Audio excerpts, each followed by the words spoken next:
call the roll. Thomas Callahan, Here. Rupert Friday, Here. James Grundy, Here. Stephen DeSimone, Here.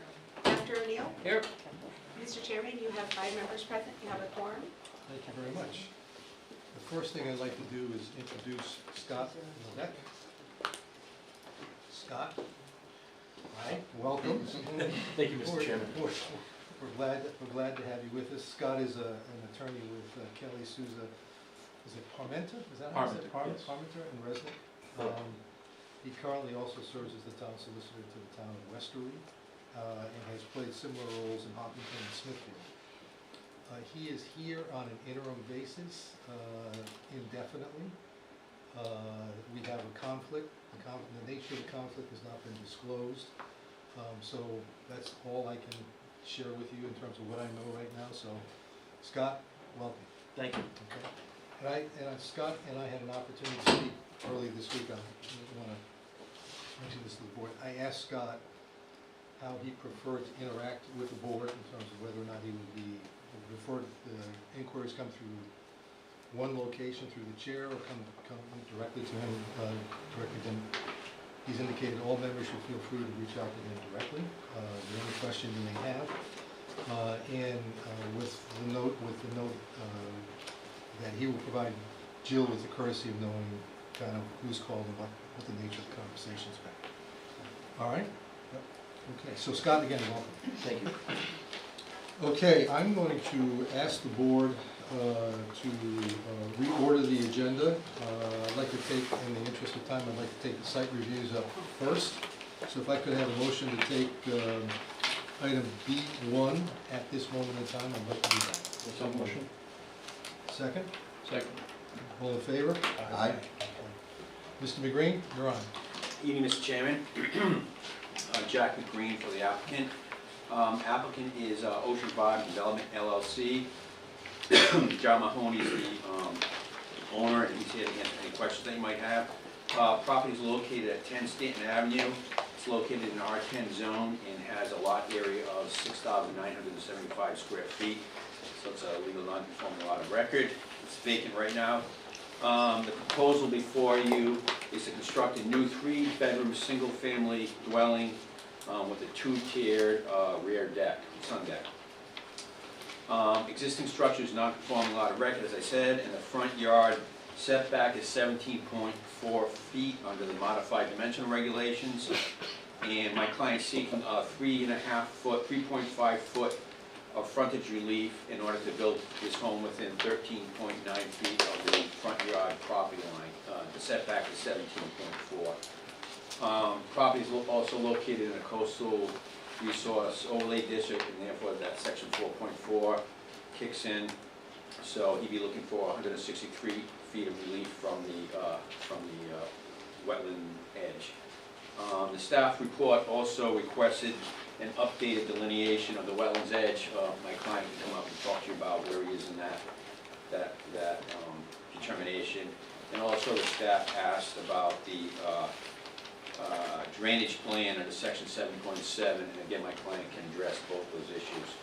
So with that being said, I think I'll bring John up here and he can just walk you through the plan. Can you pull up the plan? And then he can also address the section 7.7, the wetlands, and the wetlands edge determination as well. What do you want me to start, Jack? Why don't you talk about the where you are with that wetlands edge determination and also the drainage? So the biologist that's on board here is Joe McHugh. He has recently submitted a request for updated preliminary determination for the wetlands that was requested by zoning. He did his field study on it, and he's also exchanged some dialogue with CRMC, the actual staff member at CRMC that's going to be overseeing this project. And they concur, it's literally to the inch. So it's spot on, so we're just redoing what was already in place that was somewhat, maybe a decade old or so, maybe a bit old, but we've updated it. Yeah, so there was a delineation made, and the staff wanted updated, because he was 13 years old. So, anyway, so they went back out there, and our guy said it hasn't changed, and they've been in communication with CRMC. But we'll have that done for zoning. So what you're saying is that you will have this by the time you go to zoning, right? Yes. Okay. Well, we would hope, I can't really speak for CRMC, but it's the lion's share of the work, both on my biologist side and the CRMC is already done, so it's just a procedural part of it now. I can address the drainage concerns, if you want me to, Jack? Yeah. All right, so when we submitted this, I had to, unbeknown to me, it was new to me, that I had to submit the whole application through the portal as if I was applying for a permit. And what I didn't have at the time was a drainage package for this. And I spoke to engineering, and they said, we're gonna waive that at this time because it could change throughout the process. CRMC pushes it around a little bit, which they did. That's why we're at that property line, right on that number. And we'll get through the zoning process, and when we get to, you know, we get this in the end zone, hopefully, I'll have my engineer come out and, you know, we'll set up a drainage package for this. We think it's going to be somewhat under the driveway partially, if you don't mind. I did 4 soil evaluations here already, and one somewhat close to that boulder. Mr. Mahoney, there's a pointer right there for you. Oh, good, fantastic. All right, so there's the boulder that was questioned in I believe, one of the reports. That soil elevation evaluation right there is at 24 inches, this is at 26, I believe, 28 and 30. So the drainage will go under this driveway right here and off to the yard just a little bit. My intention is to do this with HD, heavy-duty concrete photofuse, low profile. We want to keep that separation between the seasonal high water table and the actual discharge into the ground. But that's the plan, and we'll do that as soon as we get this, hopefully, you know, through this process. The boulder, I read the report, there was some concerns about that boulder, and maybe even the thought of being ledge. That is just a giant surface boulder that ended up there. And I know that because that soil evaluation right there, we went down a little over 9 feet to get accurate readings, and I was able to carve out with a mini excavator in the corner of that boulder right there. So it's a big surface boulder, we'll drill it, we'll hydraulically split it with wedge and furrows, and I'll remove the large pieces with a large steel track excavator. And then tell me about the setback, why are you seeking the 3.5 feet of relief? To be quite frank with you, CRMC didn't give me 1 inch. That's why. They pushed me right to that edge of that property line. Initially, we had it set where that rear deck, just those footings were inside that 12-foot setback. I was really trying to create some closet space in this house that would be appealing to a buyer. Well, my wife and I, we decided to keep it, but they would not have it. So I complied with their direction, and we moved it right back to that line. So this house is pretty compact right now. It's about as tight as it gets. Any smaller than that, we won't have hallways that meet building code width and so on. So this is about as much as I can shrink this house. Anything else, Jack? That'll do it. Okay. So, Jim, I'll start with you. I had a couple of questions. The first was about the drainage, not having the drainage report, and just kind of hearing some of the numbers with 26 inches, even with a shallow flow diffuser, you got 18 inches with a foot of cover. It's going to put the bottom of the flow diffuser into the groundwater level. It's going to be close. We have a raised elevation on this slab, and if we can't do it, that will be evaluated with the engineer at that time. We will move to a rain garden. I like personally the flow diffusers if we can get them to work, because they truly work. With a rain garden, they get filled in over time.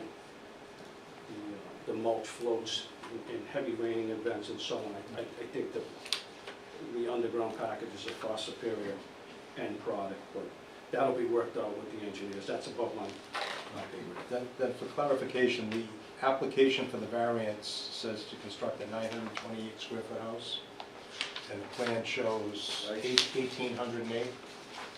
Must have been a typo on my part. I don't know, Joe, what effect that has.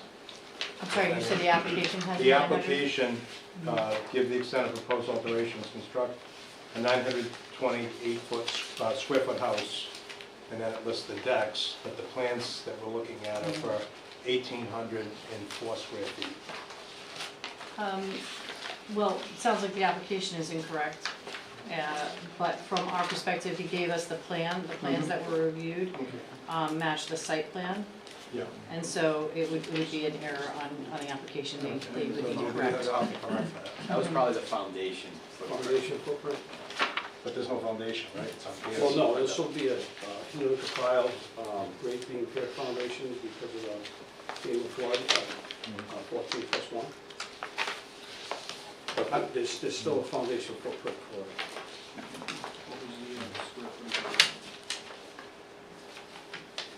It was showing 928 on the second floor, 876 on the third floor. I'm gonna file an amended application anyway for the file. Just so that everything matches, that's... Yeah, my only concern was not having the preliminary determination and how, I'm the newest person up here, so I don't know how the town normally handles it, but not having the preliminary determination ahead of time and not having the drainage. Usually those are things you have to have, in my experience, you have to have to go forward, but if the town handles it differently traditionally. The engineer noted the portal that he would waive this until it was the appropriate time to actually design a system for the lot. So I'm gonna let Amanda, So go I ahead did and answer you. Yeah. I did speak with one of the colleagues in the engineering department, and he said that this application would not need to provide any drainage calculations or plans until prior zoning approval, so that the applicant wouldn't incur any additional fees as to like having to install any, drainage infrastructure that would, not be necessary if the project wasn't approved. So it's really kind of just to save them in a way.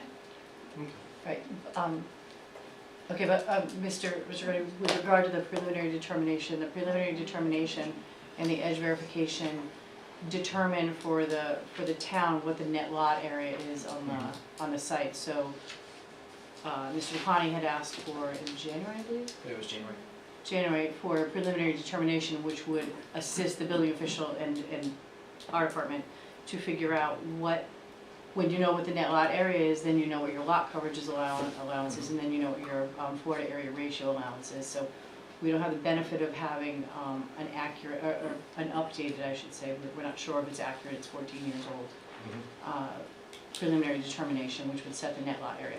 If the applicant, if CRMC comes back and has something different, it sends the applicant through the process again. If it comes back smaller and he's maxed out in what was there in 2013, he comes back through the process as opposed to having it all and having this board and the zoning board make the determination based on the accurate information, not information from 2013.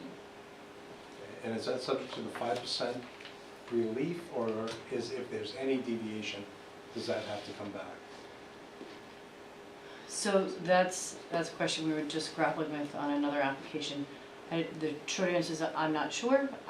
It typically in situations like this, when a project comes through and it's so close to its setbacks, it's so close to the coastal feature, that approval, if approval is given, is based upon strict conformance with the site plan.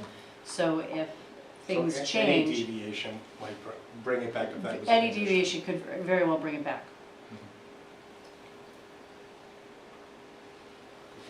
Steve? So I understand the front variance, obviously, you got a coastal feature behind you, so you had to pull it forward. I totally get that we have to give you a special use permit because your lot's not 200 feet deep, you'll never get 200 feet from it. Right. So I don't have any problems with that. I am gonna nitpick one thing, because it's something I've been doing for a while now. If you could go to the elevation plans, I just got one quick one for you. Because we're hammering that fire safety hard in here. Right, wait, Not that one, it's labeled the right elevation plan, but it's actually the left-hand side of the house. Those are labeled, Oh, sorry. unless I've completely lost my mind, but that's the back, right? There, nope, that's I have a, that's actually the right-hand side, yeah, I've got oh, it. you have it. Is Yeah, I that got one, it. Mr. Eastman? What's that? Right That's, elevation? that's the one, right there. Yes. So this is actually the left-hand side of the house. This window here is the only egress window for this rear third bedroom. And my only concern is on this property line, there's already a fence, and you're like 7.5, 8 feet there, 8 feet from the property line. So that's gonna be difficult to get a ladder up to that. I took a look, if you sneak it next to the, what looks like a bump out for a hot tub, which is pretty cool.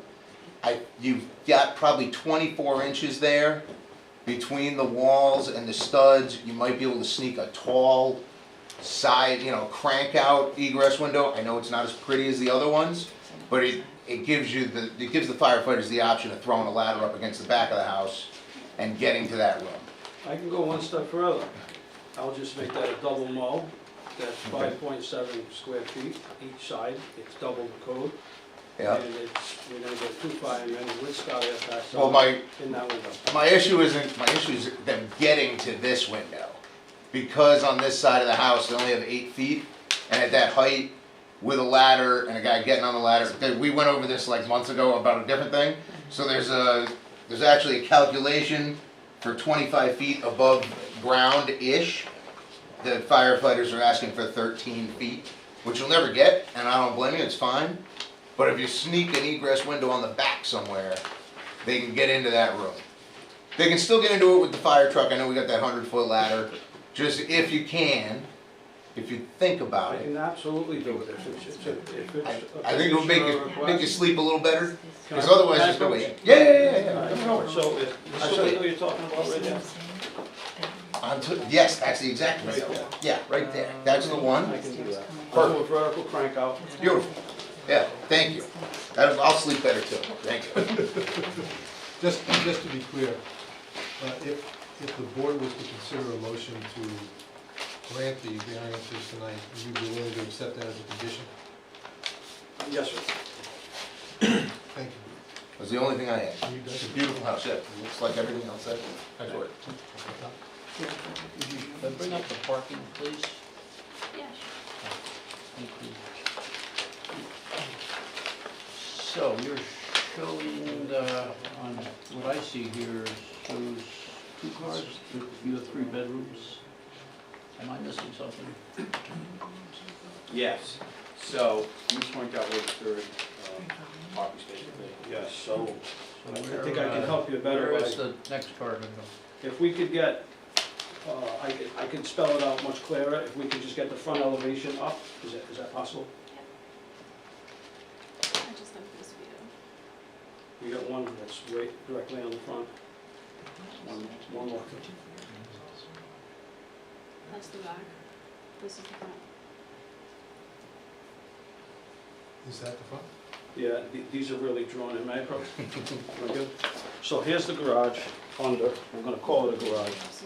In that section right there, Yeah. I have that 14 feet 6 inches. And on that plan, if we can get the floor plan back, Is it- Which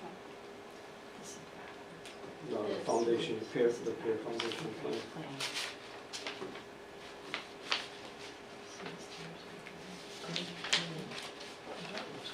I mean, it looks like it's not in this slide. If you can go back to the first floor plan, I think I can clear it up. I think The the site plan will work. showed that. The site plan. will- What happened is he moved the Yeah, deck there- to the left edge of the house to accommodate, to get it as close, so we didn't have as much of a front setback. Yeah, I see Yeah, what so you did. this area right It's here all where the this cars are, these 2 piers, these columns, Yeah. they're 14 foot 6 inch inside. And we'll have this design with an LVL beam to carry the structure above appropriately. And you can comfortably drive a car in here, so you'll get comfortably 1 car in that garage. So this is gonna be garage, is that right? It'll be a drive under, I won't actually Yeah. put a garage door No, because no, of but, you'll have space for three cars off of there. Yes, sir. Would you go back to the floor plan, please, of upper level? The floor, what do you call the drawings? What's the terminology? Unconditioned, the unconditioned? The Got it. Floor plan. elevation. Oh, this is the back. I'm sure there's a Site term plan? for it. No, the second floor for, That's the front, That's the that's second. odd. No, that's the front. But that's it, but it doesn't have the actual It doesn't make layout. sense. yeah, It's on sheet 5, Sheet five. sheet 5, left side of the page.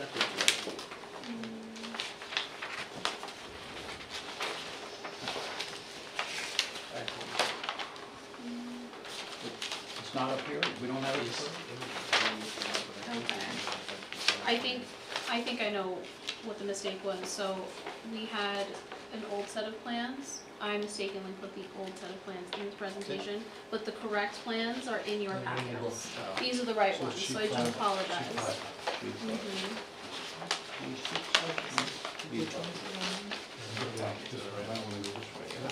So that's what the parking confusion is. So the site plan is the way in which this is gonna be oriented with the parking, because there's parking that's gonna go underneath. Right there. Yep,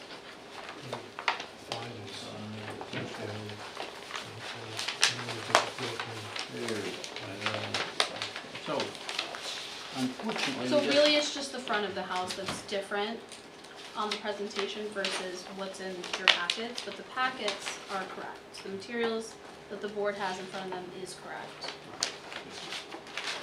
So unfortunately, we can't display it up there, but on the second level, there's an unconditioned open areas and natural elements with a sliding glass door. It's essentially a room that's 10 by 10, right alongside the deck up there. It's right here. Yeah, that guy. So, in my opinion, you would never do this, but the next owner is gonna use that as a bedroom. So, and you know, you can put electric heat in there in a very short time. So, the difficulty I have is you're really restrained in terms of parking in this particular lot. I think you said you're gonna get rid of the boulders, so you'll have more space that way? If you Well, need, yeah, if you need boulders. parking? Yeah, exactly. So the parking that you see on the plan Yeah, will be just that way. We're gonna remove that boulder, so it's, for the conversation, it's like it's never So- gonna be. it was but you never- wouldn't have room then for a fourth car? No, this is not, this is a 3-bedroom home. What- and if I know it- that today, I'm talking about the future. So, the question is, there's no way to get a fourth car on that property, right? No, Yeah. I could get, it'd be tight squeeze, I could get 2 under that house. Oh, that's right, yeah, Okay, you got the one. but, so the way that we're gonna build this right here, this is gonna be unconditioned. And it goes one step further. When I say unconditioned on the plan, it's truly that. The back window is open, there's no insulation in the walls. The only reason for the shed roof is the seagulls and the wildlife will completely destroy that on the second floor, so that's why I wanted to put a cover on. Yeah, it's just, you know, it's a beautiful spot to look out at the water there, and it's, they say if you put electric heat in there, it's a 9-month room. The other thing I would ask you, because I live near the water, is what's the height? I know you're up on the braces there. What's the height in your lower level there? So we'll be about 8'6" without really dialing in and taking measurements from the plan. But we're 14 and 1. We're at that FEMA mean height. 14 above sea level. Yeah, but 1 foot from the board of the floor, for a finished floor space, so. Yeah. If you recall visiting that site, I think you might have at one time, there's Yeah. a recently built house next door, and I think it's 155. We are at the same exact elevation, pier-wise, as that house. Now, that house might have a little extra height on it, because it's a 35-foot was in play at the time. Right. But other than that, the If elevation. you're at 14 feet, you're probably not gonna, you go to the Holiday Inn when the storm hits up. The other thing I would ask you about, it's came and went. Go ahead, Joe. Rupert. Yeah, We'll come back to me. so my question, my one question was very similar to Doc's about the unconditioned room. And then my other question was about the rock. So you're gonna split the boulder, because a big part of the boulder is on the right of way. It is. So you're gonna divide it. Well, I'm gonna talk to that owner and ask if they want it removed. It would probably be the most logical thing to do than saw cut rock in half. I don't think it would be too aesthetically pleasing to the eye to saw cut it down the middle. Just remove it entirely. It looks like it's much more than it really is, but it's a large boulder sitting in that location. Pretty big. Yeah, so we'll drill it out with high-pressure air drills, and we'll split it with hydraulic wedges and ferrules, and pick it up with a track excavator and pull it up. And then the other thing, and this was sort of, I think it's a typo in the application, the question is how long have you owned the premise, and it says 3/3/2026, and the survey was done in January. I imagine you owned it Time is money, sir. when you had the survey done, right? But he lives across the street, Jim Flynn. I saw his truck. He lives four houses up. Did you remember what you Yeah, want? yeah. The right of way, is that owned by an association of the people living in the area? Yeah, that's a good Tell me question, more about Jack. that. You got deeded right away to the beach, you know who owns that? Right there, right there. Sea breezes. Yeah, we're gonna have to look into that. And that outfall pipe, is that part of the owners of the right of way? That guy Well, to the right I there? don't know if they own it, but there's This- access to yeah. their property. Yeah, Here's this the pipe property. right here. Yeah. Yeah. and Does there's a that touch headstone your on property? Does that touch your property? it. No, sir, here's my property right here. Oh, there's the line, okay, yeah, yeah, okay, yeah, yeah.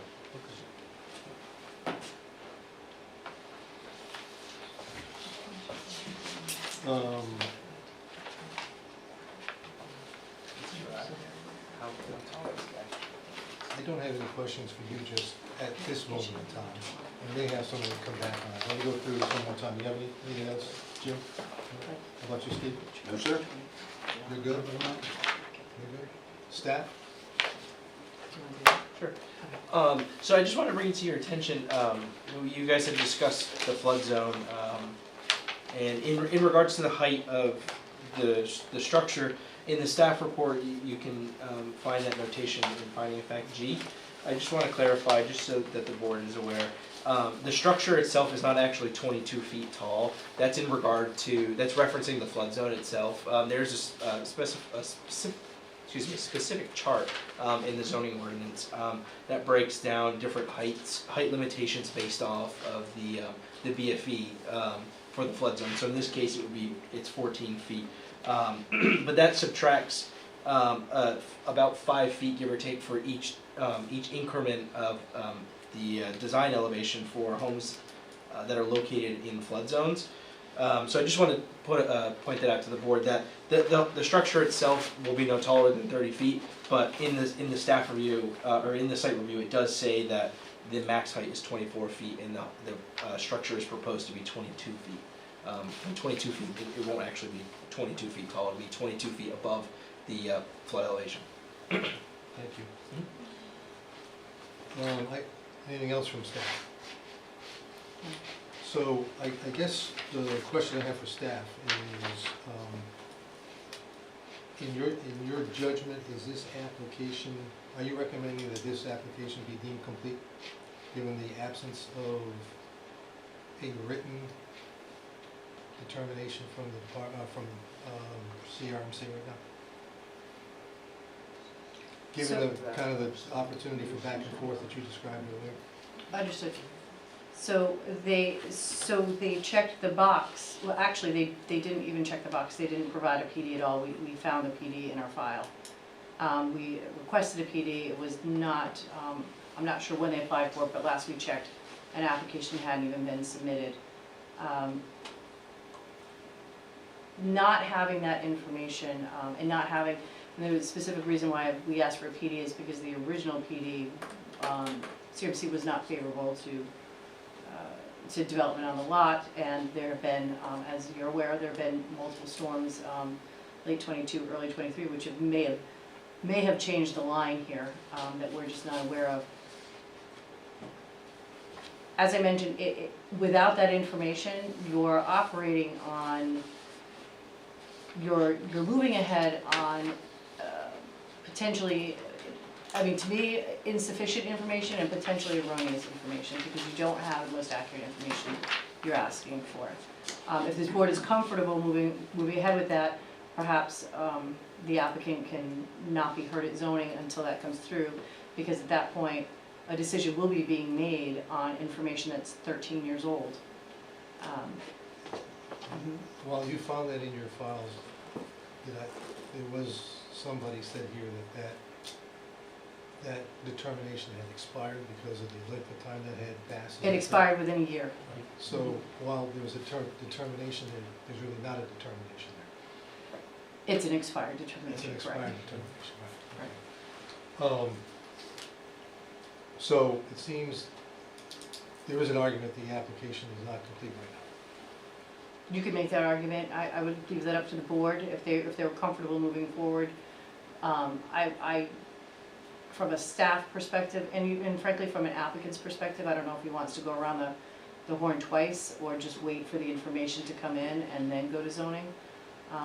But if you find it incomplete by not having either the drainage and the PD, and not knowing what the recommendation is, the amount of relief that's actually being requested, and if it's accurate, right? So that's on the board. I don't want to put myself in the That's fine. board's That's judgment. fine. We want to proceed before the zoning board without having that. We're hopeful that we're going to have it, but if we don't have it from the zoning board, then, you know, we'd probably kick it over until we had it. But we did, like my client said, his biologist did, and we had submitted something, and he thought it was done, because but it wasn't a new determination. So he reached out to his biologist. He's been having ongoing conversations with CRMC, and he's confident that it hasn't moved, according to John's He's conversation. done his field work, and He submitted there's that. many emails that went back and forth with the employee with CRMC the staff member that's gonna be handling this, and my biologist is confident that it's within the inch. With that said, I'm confident in it enough to say, if it's wrong, I'll start the process over again. And it costs a lot of money and a lot of time to get to this level, and I'm willing to redo it again. That's how confident I am that my biologist is right on. So starting the I'm glad you mentioned that. Starting the process over again, after the determination came in, and if it was spot on, you could go straight to zoning. If it's not spot on for any reason, does that mean it comes back here before it goes to zoning? Is that a question for you, Scott? I'm saying that because I'm looking at Jill and she's looking at me. Well, if it's a new application, it's absolutely gonna come back here. That's what's gonna happen. Chairman, isn't it our responsibility to determine that it's complete, Right, consistent with that's the correct. comprehensive plan? That's correct. That's correct. That's the I reason why I mean, the raised zoning the board takes that from us. That's the reason why I raised the question. Okay. Any further discussion? Then I think we're good, Jack. Thank you very much. Appreciate it. Is there anyone here from the public? Anyone here from the public who is looking to speak in favor of the application? Anyone here from the public who's looking to speak against the application? Seeing none, then I think we'll take a motion to close, I'm sorry, hold on. You close the public hearing? Go ahead, Chief. Yeah, right. You raise a question, and when I read through that, I read that and said, gee, that's pretty old stuff. Well, the application's either complete or it's not. Correct. Why, if it's not complete, it's not complete?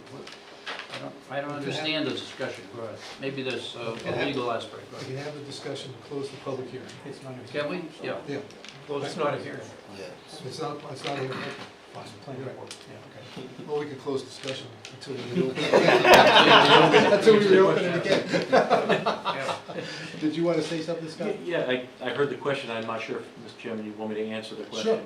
But I can tell you through this experience that I've had, boards will sometimes condition findings and approvals on certain things happening later.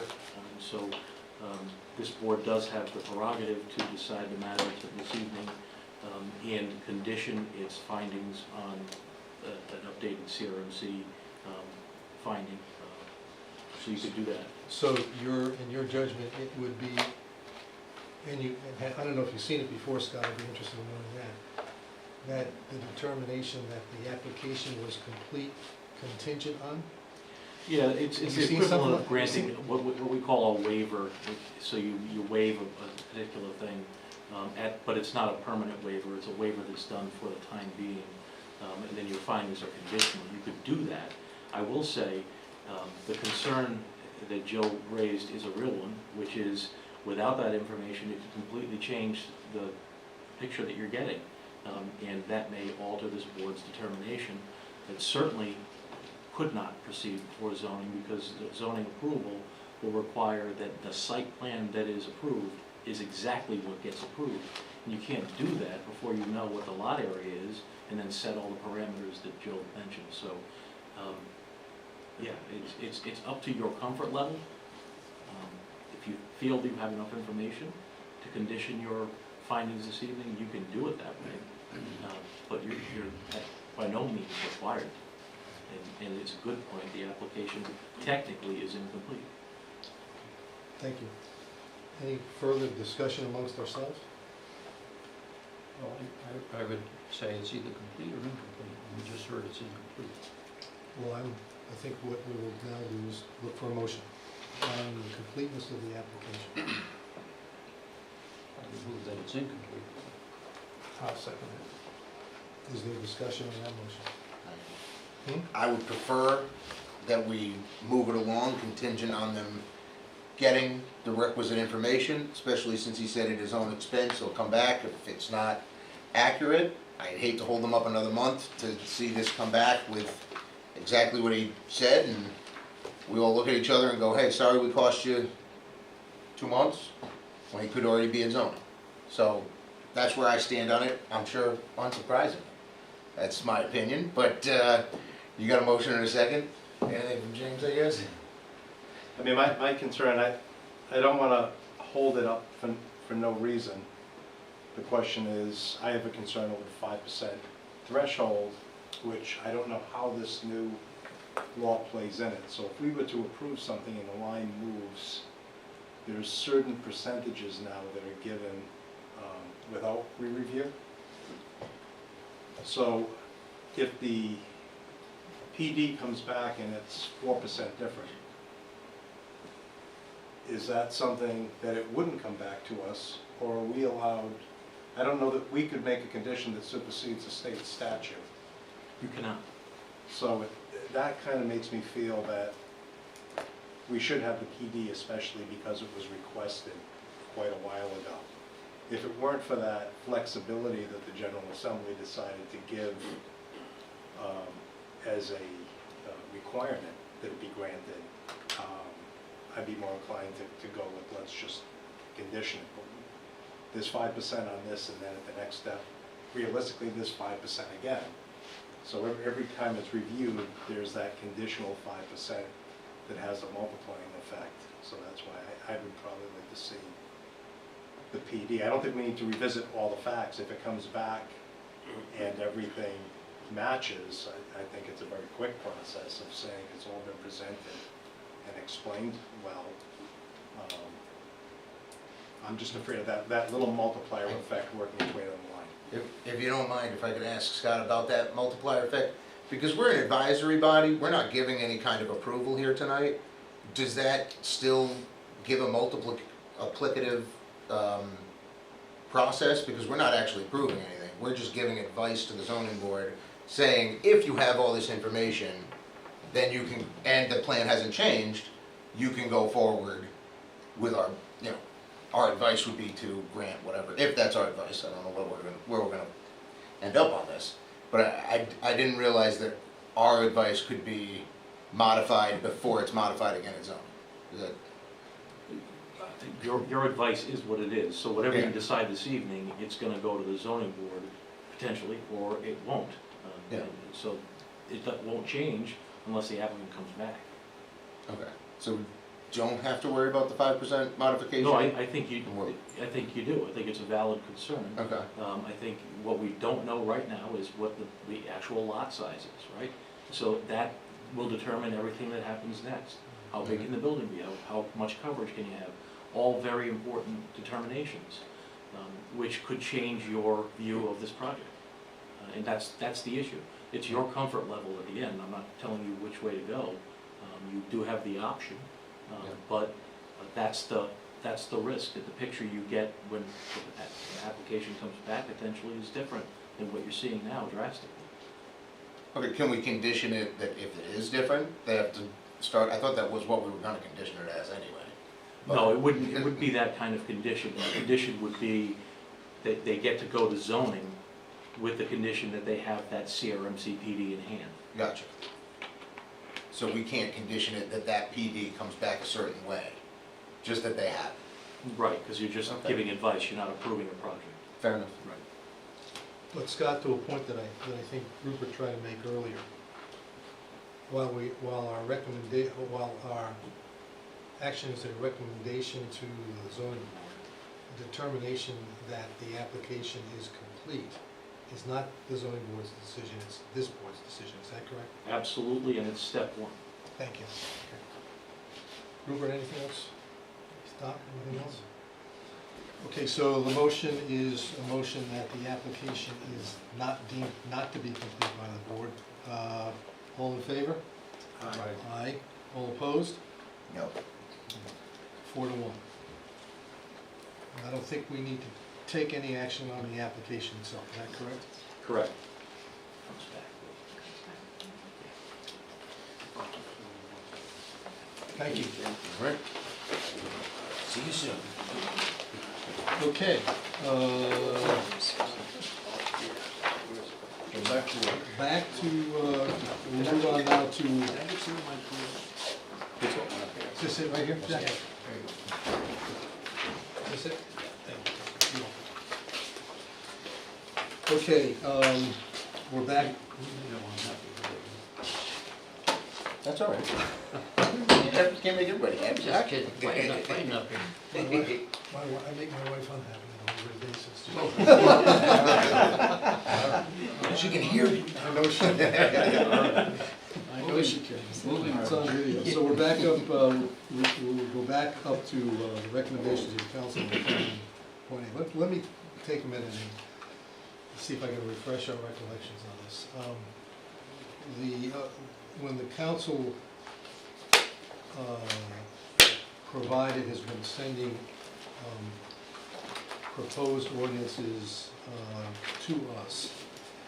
In December, we had, I think it was December, it might have been January, we had the ordinance that basically had side yard, it had to revert to the 15% that was back in 2023, but also to strike the side yard setback, that had been the five-foot minimum side yard setback.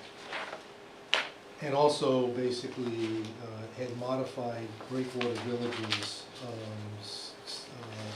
dimensional regulations to revert back to the pre-2023, if I've got that right, Did I get that right? So the council, at the council's meeting, when they did second reading for that and adopted it, they had heard that Breakwater Village wanted to be treated differently, we heard from them. They heard that the side yard setback was something that we thought was important.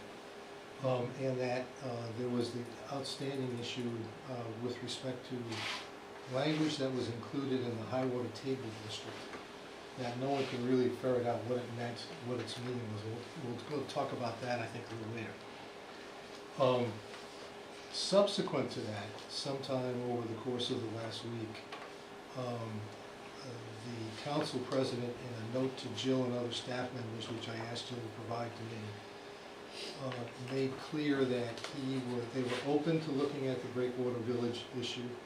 They were open to looking at the high water table district issue. But he did not believe that he said anything to suggest that they were open to taking another look at reverting back to the language on the minimum side yard, 5-foot setback for public health and safety purposes.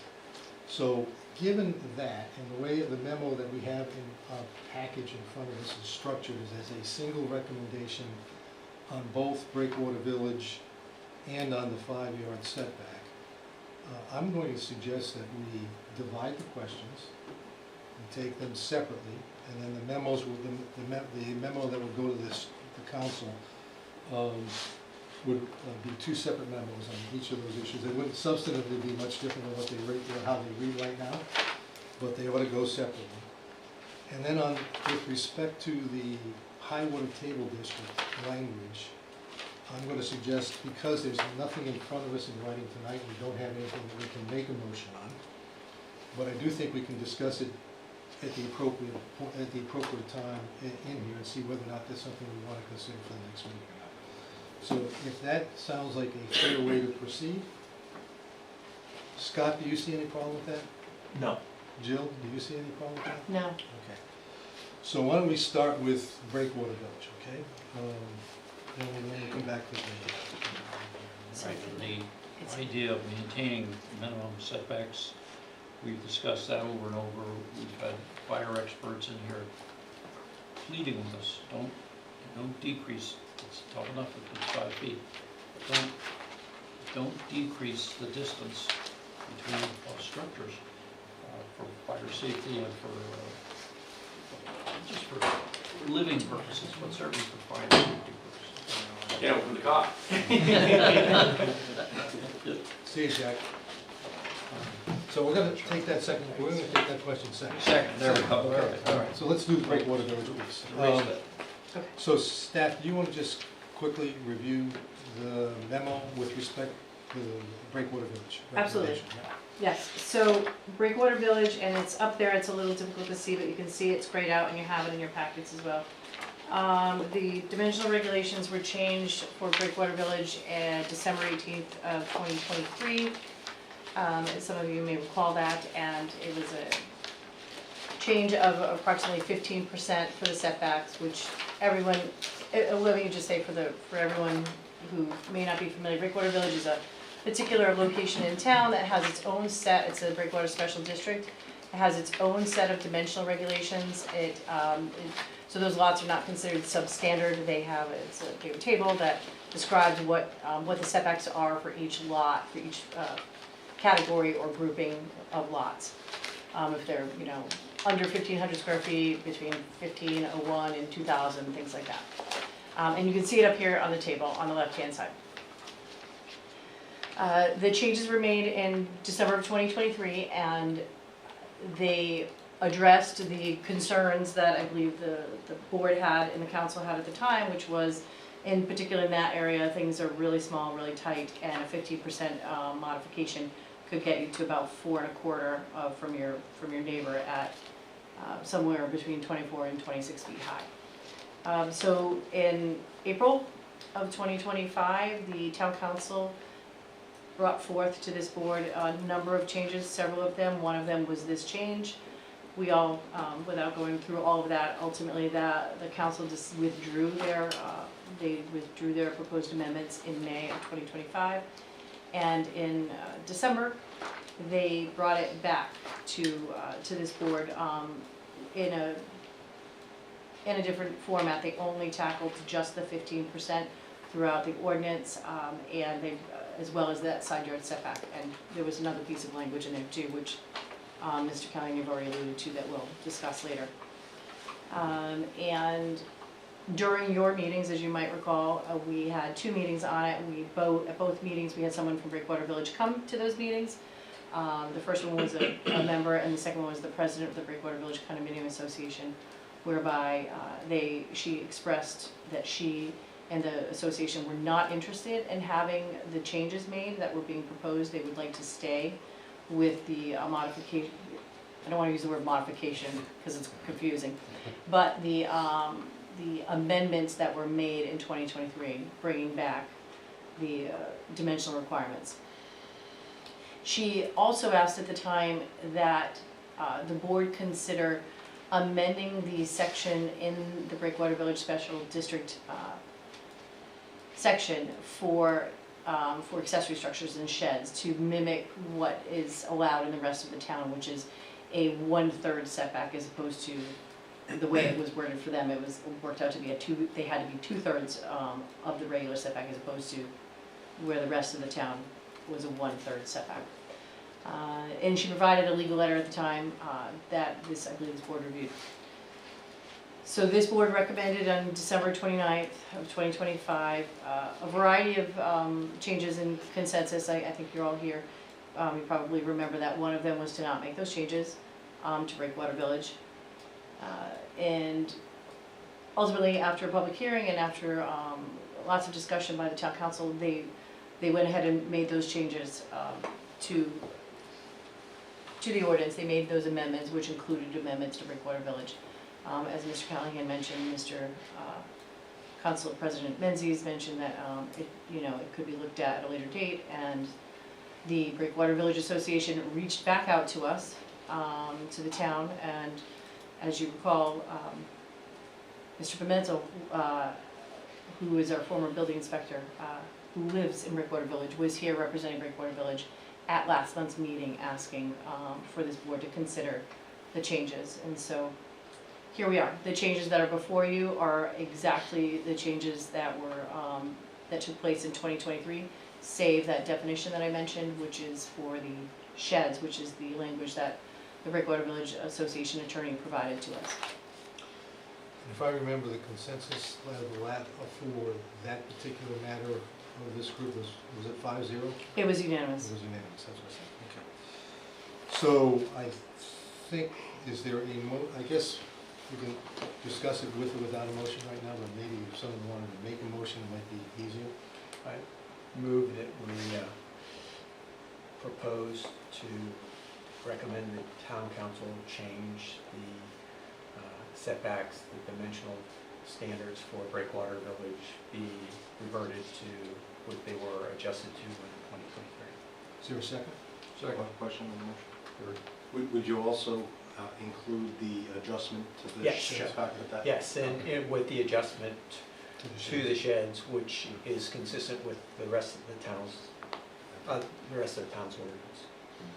Is there a second? Second. Second. Discussion?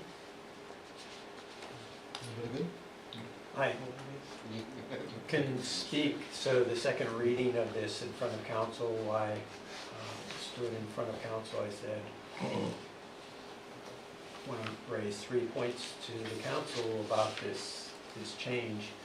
One is that as you are adopting it, it disregards the request by Breakwater Village to keep their setbacks the same. It removes the minimum 5-foot standard, which I think is important for fire safety.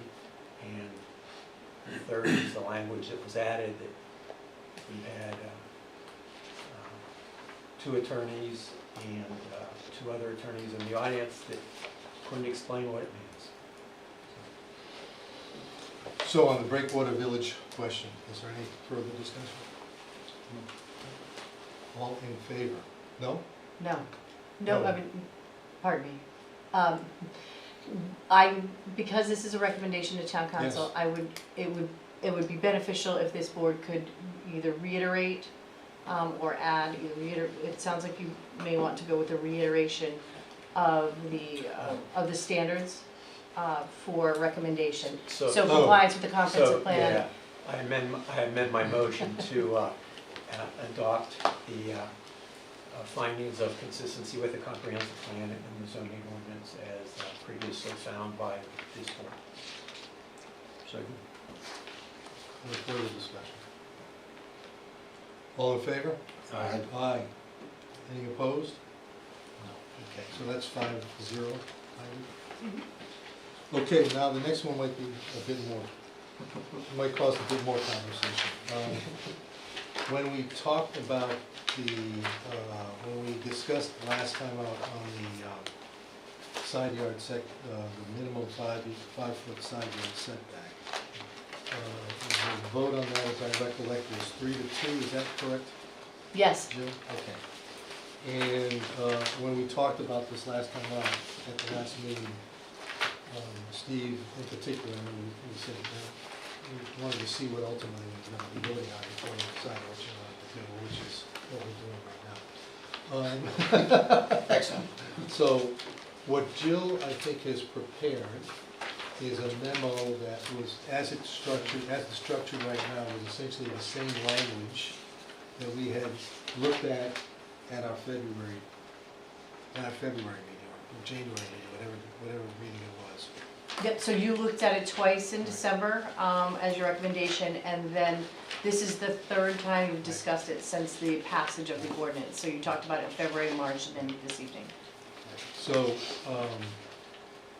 the question on the table is, do we want to send something to the council asking them to restore in some way, shape, or form the 5-yard setback requirement pursuant to the memo that Jill has laid out in front of us? And I guess maybe the way to proceed would be, I guess when we talked about this last time, I recollect, Steve, you had some thought about whether the side-facing buildings had some type of access or egress windows or something like that. Do I remember that? Certainly. Do I I remember think that? there are other ways to achieve what you're looking for here. But now that I have it in front of me, and it does carve out for the possibility of a variance, I mean, as much as I want to give as much power to property owners in town as possible to do what they want. I think you guys, I think with the variance built in there, I'm probably on board. Certainly with the 5 feet. I don't know about 8 feet for a 3-story building. You're still not going to get a ladder in there. I think 5 feet straight across would be better, because then you know you can walk a ladder to the back of the house. And I'd still like to see some language that said, 5 feet as long as there's no egress windows on that side of the house. It's not a I think compliment, would be you better. wanted picking that up earlier. I'm on it, Doc. I'm checking them. I'm checking these guys. It's. No, that's good. I'm not in love with the language, because I find the 8 feet kind of pointless, to be honest, because it's still not enough to get a ladder and a guy up the ladder. But I'm glad there's a variance process. I was worried earlier that we might end up in like a westerly situation where we're just not going to let them come to us and ask for a variance, but obviously it's in there, so that's not a problem, right? The 8 foot, I'm a little, I like the 5 foot. You got me on board with 5 foot. So, Mr. Callahan, if I may, just to respond to Mr. DeSimone? Yes. Thank you. The 5 feet and 8 feet were reflective what was in our ordinance previous to 2023. So that 5 foot reflects Breakwater Village, ironically enough, because the dwellings in Breakwater Village aren't allowed to be more than 2 stories. And the 8 foot was our old modified dimensional regulations, which allowed a reduced setback for smaller lots. But that reduced setback, and that was up to 35 feet at the time, 3 stories, was 8 feet. So we, the wheel wasn't recreated, it wasn't reinvented here. Right. It was tried and tested setbacks that had already been in place for dozens of years. Understood. I like the option for a variance. I think it becomes more site-specific and lets you not deny something when someone can make a reasonable accommodation to make things work. So I'm going to move it the way it's written. Yeah, as long as people can ask for the variance, why not set a standard that's been around for, and again, it's the idea is safety. So long as we allow people to come before us and ask for variances, and as was said by one of our colleagues here, that there's always a story, there's always a piece of property that this number has to change, obviously. Rupert? Yeah, I don't have anything else to add. I was gonna point out that the 5 foot came from Breakwater Village. Just say that. So, let me see, if there seems to be consensus on the 5 foot, there's an issue remaining with regard to 8 feet, or not? So I don't have an issue with the 8 feet as long as you can get the variance. So if I could show that my egress windows, just like we just did, were, you know, front, rear, the side setback becomes less of a concern, it's something to review. I still don't love it, but, you know. I'm not gonna hold up the entire proceedings Not the one over. we're with. Yeah. Okay, is there someone from the public who'd like to speak on this matter? Joe?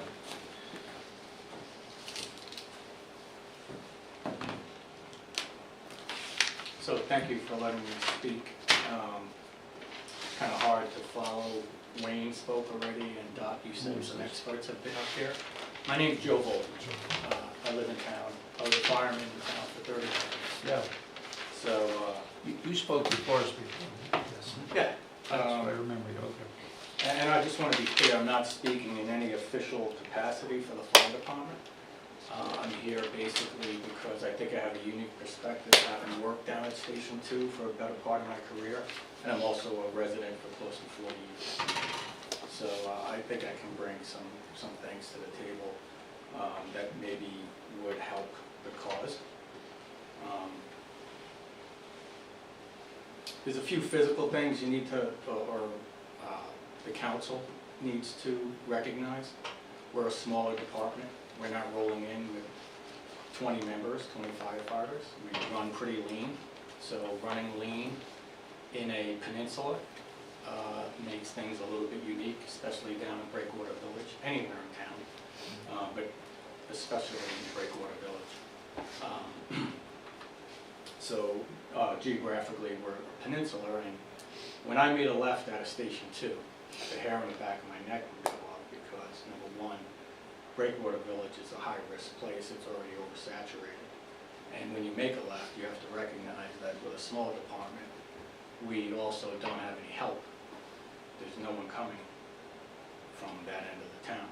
Whereas when you're in the center of town, and you're in the north end of town, you have South Kingstown and you have North Kingstown that can come and help. When you make a left out of Station 2, whether you're going to Great Island, whether you're going down to the fishing vessels or going down to Breakwater Village, you're going to be alone by yourself a lot. You're going to be there for a while, so you don't have that help. Along with the ice plane on Kingstown Road, 130 Caswell Street. I can't tell you how many times I've sat in this room during promotional exams, and one of the places they bring up is Breakwater Village. So I understand, if I'm correct, this 5-foot setback is for everything, not just Breakwater Village that we're considering, what the council's considering. They want to lessen the setback for everything. So regardless of whether it's Breakwater Village, I'm opposed to anything that would make things even more difficult, right? We're talking about a lean department. It's an already difficult task when you have 1 to 2 people throwing an extension ladder. So why make it more difficult? So the safety and the well-being of our firefighters is important, but also the question I would also ask as a resident, now I'm going to take the fire hat off and think about it being a resident. What is the first thing someone's going to do if they have a catastrophic event? They're going to look to point fingers, right? They're going to look to sue. So if we're in a situation where we're going against any sort of recommendation, I think we need to consider that. And honestly, if you're going to bring an emotional part of this, in addition to the physical, the question I would ask is, what if that's your kid up there? Right? If I was on the planning board, that would be one of the things that I would, in addition to the physical, in addition to the testimony you got from experts, in addition to the testimony from Wayne, my perspective, as being someone that had to go through those ladders for many years and has trained our firefighters to throw those ladders. You know, what would you do if that was your kid on the second floor? And I don't wanna cause any concern about our ability to operate down there. Our men and women of this department do more with less than a lot of the other departments in the state. They'll find a way to get it done, but the last thing they need to worry about is if there's a stone wall or a flower bed or a fence. It's a difficult task, it's a difficult area, it's a high wind, overpopulated or very condensed area. And I felt strong enough to mention this at Town Hall. I think it was the night that Ruben made some suggestions. I didn't say that I wasn't speaking in an official capacity at that time. I will if I have to again.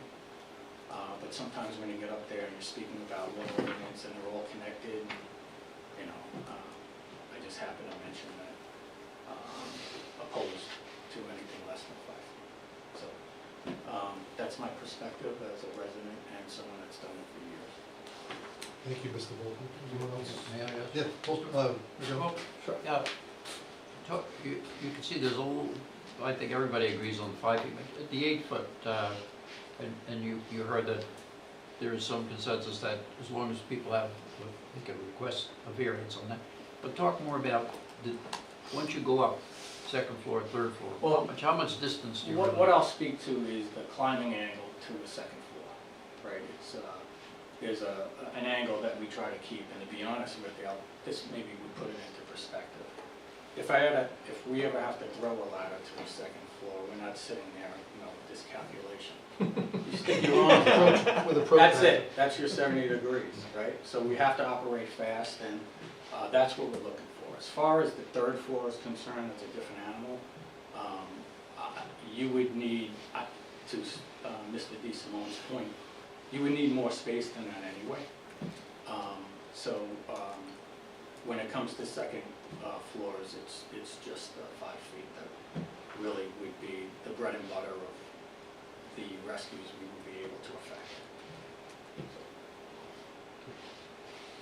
And one last thing, you know, this is in the notes I saw the word, and I don't want to get too far into the woods, but I saw the word fire code.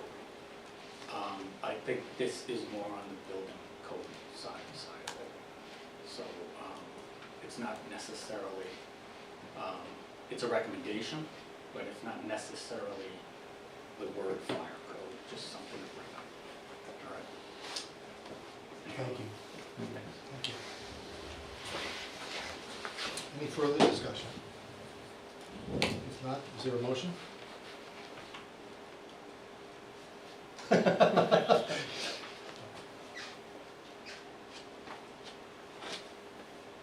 You're more able and verbal than I am. So I move that we recommend to the town council that they reinstate the 5-foot minimum and 8 feet for 3-story.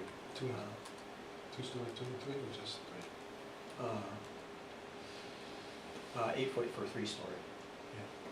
Yeah. Which is what we had drafted, right? With the consistency of the comprehensive plan and the zoning ordinances previously adopted by this board. Jill? So, in recent,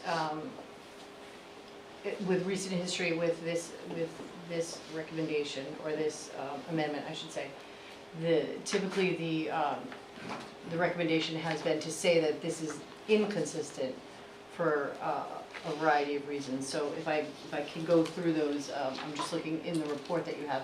So I just want to make sure that, I don't want to put findings in your mouth on consistency with the comprehensive plan, but I want to just ensure that when you are making findings that Yes. that I have it right. Okay, so if you were to go to, for instance, on page 6 of the comprehensive plan.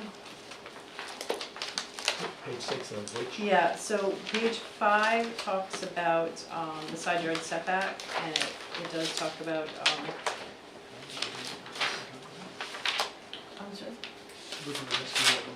I'm sorry, the one that I dropped, the. Oh, okay, I remember, yep. Thank you. So they are goals for, right now, as it listed here, for Breakwater Village, but they could, they may be able to also apply, which is sustainable growth, residential development that strengthens neighborhoods, preserves open space, reinforces community character, that maintains, by pursuing development of second, G, evaluating the zoning strategies that can help maintain neighborhood character in town.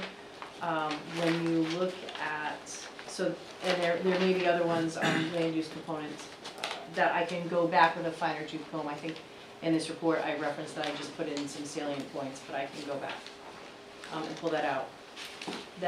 Those are some consistency with comprehensive plan with regard to the purposes of zoning,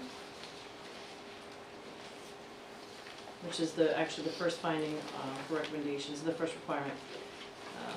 You may want to look at numbers, and that's again on page 9 of that report.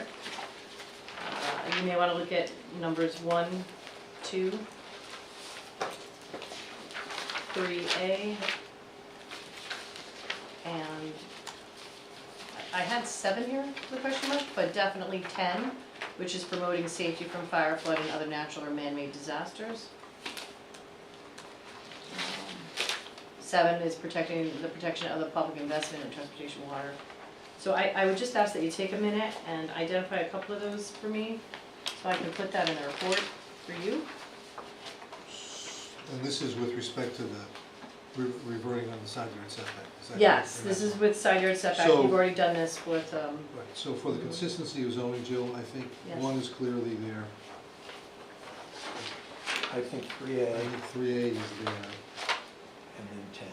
and then 10. And I think that's adequate. okay, thank you. And then with respect to the comp plan, is that what you're saying? Yeah, so, so if you would actually look on page 11, it says the planning board, the zoning originally made in 2023 were consistent with all of those, and I'm sure they include 1, 3, and 10. I'm sorry, Mr. Callahan, I apologize, I interrupted, go ahead. No. So you've got what you need with respect to the consistency with zoning, right? Yes, I'm good with that. So now you need, now you need the language for consistent with the comp plan. Yes.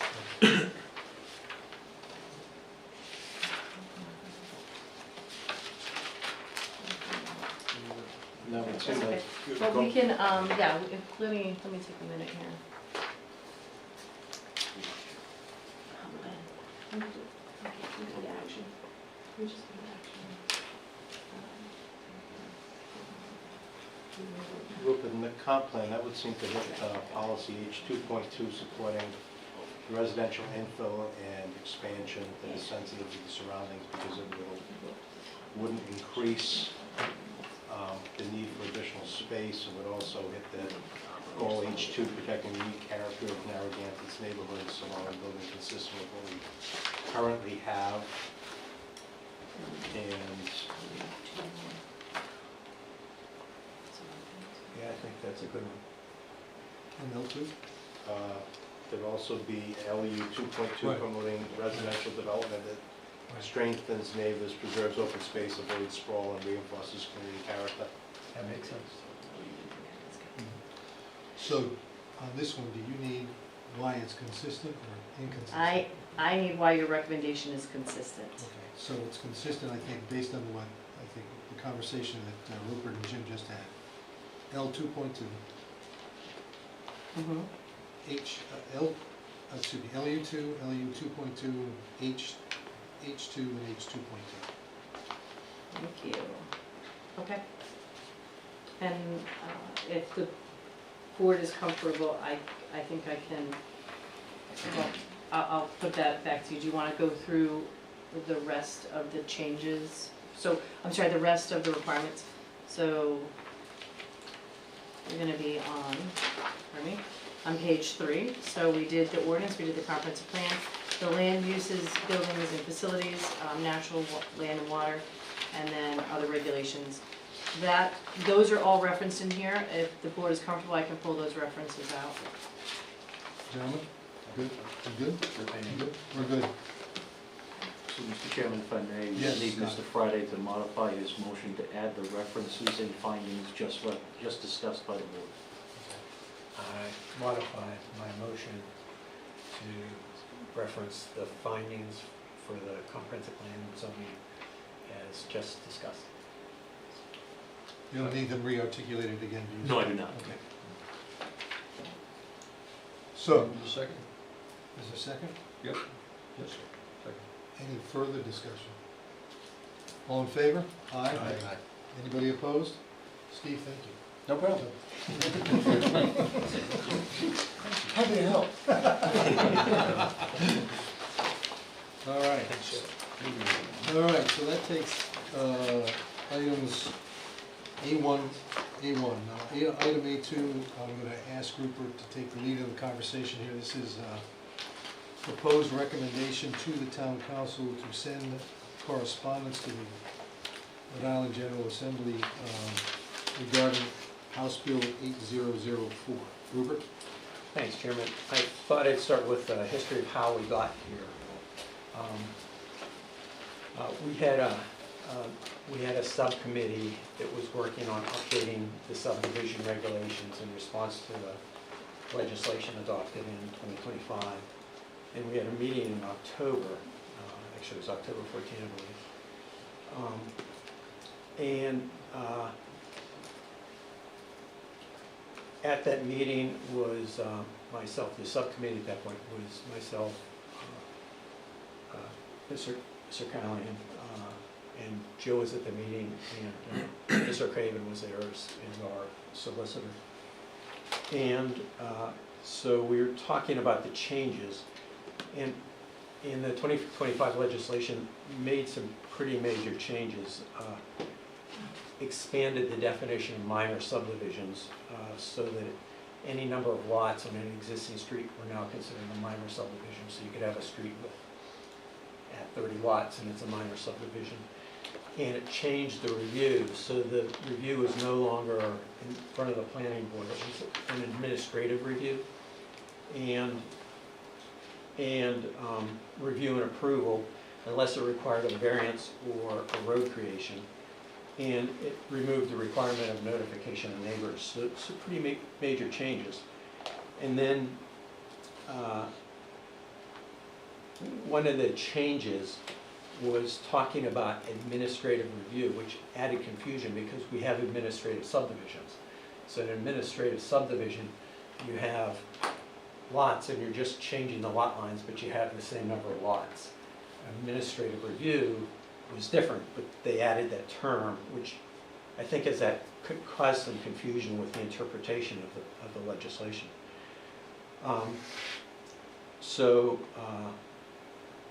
In the administrative reviews, as I mentioned, is saying that the subdivision is now reviewed by the planning director, and it's approved administratively without any public notice. And so the other thing that legislation did is it added a section, it's section C of this part of the law, and it wasn't in there before. And it says that administrative review, and actually I should read it so I'm being precise here.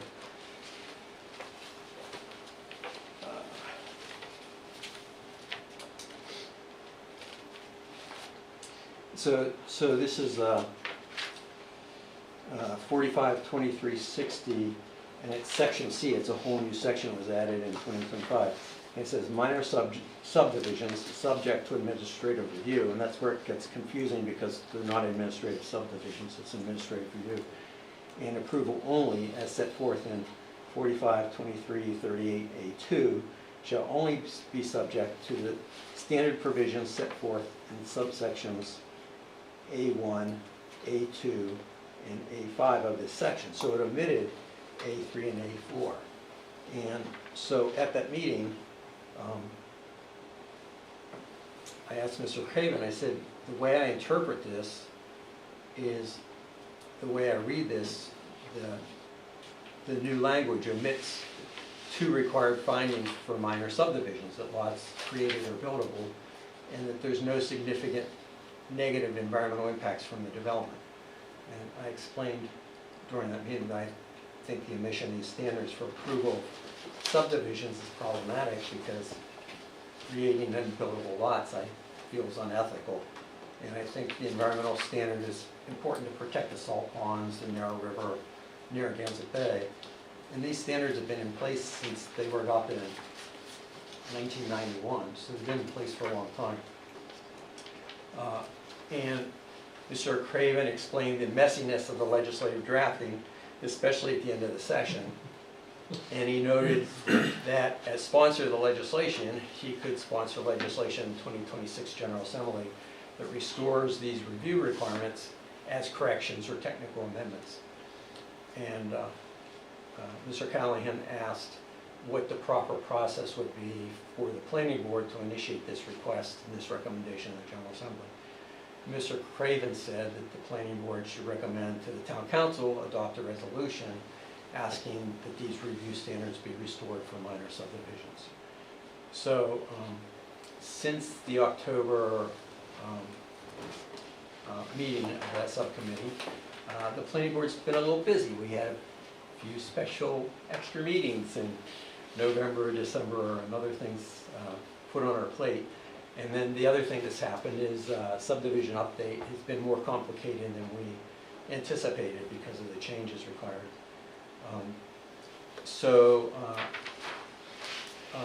In the 2026 General Assembly, House Bill 8004 was introduced, and it is sponsored by Mr. Craven as technical amendments. And it does restore the standard that lots created must be buildable. It does not restore the standard that no significant environmental impacts from development. And then it makes some other changes that I believe go in the wrong direction, and 3 that I focused on in my memo to the board, and I think we should ask the town council to address. It removes the required findings for approving subdivision that the subdivision is consistent with a comprehensive plan. The comprehensive plan has sort of been the foundation for planning and zoning in the state since 1991. Every year the General Assembly keeps adding standards to the comprehensive plan, sort of emphasizing how important they find the comprehensive plan to be. And in fact, this bill in H008 on page 1 adds other standards for the comprehensive plan. The other thing that H008 does is it deletes the definition of buildable lot, and then it further expands the definition of minor subdivisions so that it includes building a new road or extending a road and creation up to 9 lots. In my mind, if you're adding a road,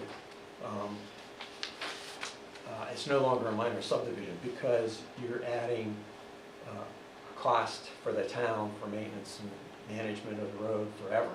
It's a permanent cost, and it can have a huge impact on the neighborhood, on the community, on the town for traffic, depending what the road looks like and where it is.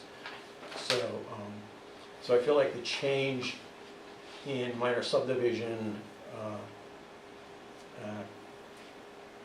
is so dramatic. It creates a hole, as we used to say, you could drive a truck through it, or from Pittsburgh, you could put a barge through it.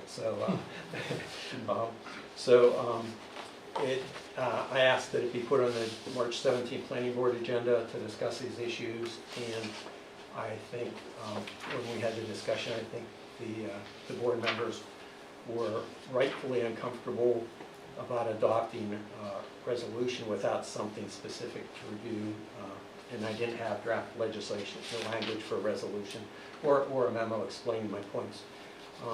And at that meeting, Mr. Craven said the hearing for House Bill 8004 was the next day, Wednesday, and he suggested while I couldn't represent the planning board, I could go and testify. So when I got home that night, I looked up the status of House Bill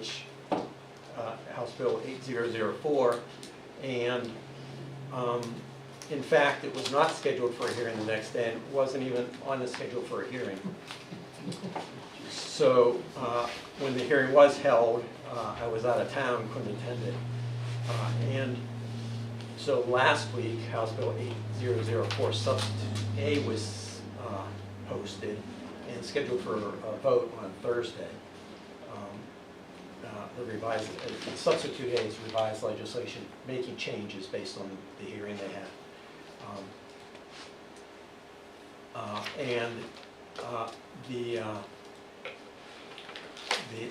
The committee on Thursday postponed the vote on the Substitute A on House Bill 8004. And I think that indicates there's an opportunity to get revisions made before it goes to the Senate. Right now, there's no Senate version of this bill. So I drafted a memo to the planning board in a resolution for the town council consideration so that the board had something to consider when we discussed it. And that's what's before you tonight, and I'll be glad to answer questions about my memo. I asked Scott yesterday if he could review the memo and make sure I don't have any inaccuracies in it. I actually found one typo, and I have on the first page of the memo, the 2025 legislation. I have this underlined bold, eliminated 2 of the 4 review standards, so there's actually 5 review standards. So that was a typo. And then Scott said that the definition of buildable lot, do I have this right, Scott? It's elsewhere in the legislation, so it's, even though it's struck in the definitions, it's somewhere else in the legislation. Yeah, there's a technical definition, 452360A4, that reads, the subdivision as proposed will not result in the creation of individual lots with any physical constraints to development, but building on those lots according to pertinent regulations and building standards would be impracticable. And it actually still refers to C definition of See, it's buildable lot. I saw that reference. Yeah. Which that is basically the definition of a buildable lot. And so, so the resolution I have is, proposing to put back in the standards for review for that lots be buildable, which is there, but sort of supporting what was done in the House Bill 8004, but also recommend that they restore the environmental review standard, and that now that House 8004 strikes the standard for must be consistent with the comprehensive plan, put that back in as well. And then retain the definition for buildable lot. I mean, my time on the planning board and really involved with attorneys everywhere is they like to parse words, and if you don't have a definition, it makes it more challenging. And I mean, we've seen that on this planning board in the last couple of years with the absence of definitions for issues like household. It's been challenging, so I thought that was important. The environmental standard, I think, the state and the town's done a lot of work for 20, 30 years to restore the health and the water quality of salt ponds and the narrow rivers. So I think removing that standard for minor subdivisions when it can be as expanded as it is, I think it's problematic. We had a subdivision last month that we reviewed. The environment played a part in our review of it. It was a 2-lot subdivision on 25 acres and had extensive wetlands. And we looked at the environmental issues there. Another subdivision that has been before this planning board for I don't know how many years now, Clark Road, has extensive environmental, 10 years, wow, has extensive environmental issues, and sort of, when I started planning, the practice was that developers would get a parcel of property, they'd give it to their engineer, the engineer would cut it up into cookie cutter lots, as many lots as they could get on the property, and look at all the other things later. And sort of since the 70s, there was a professor at University of Pennsylvania, Ian McHarg, and then a professor in Massachusetts, Randall Arendt, that started the concept of looking at the land, identifying where your most sensitive environmental issues are, and then design your subdivision around that.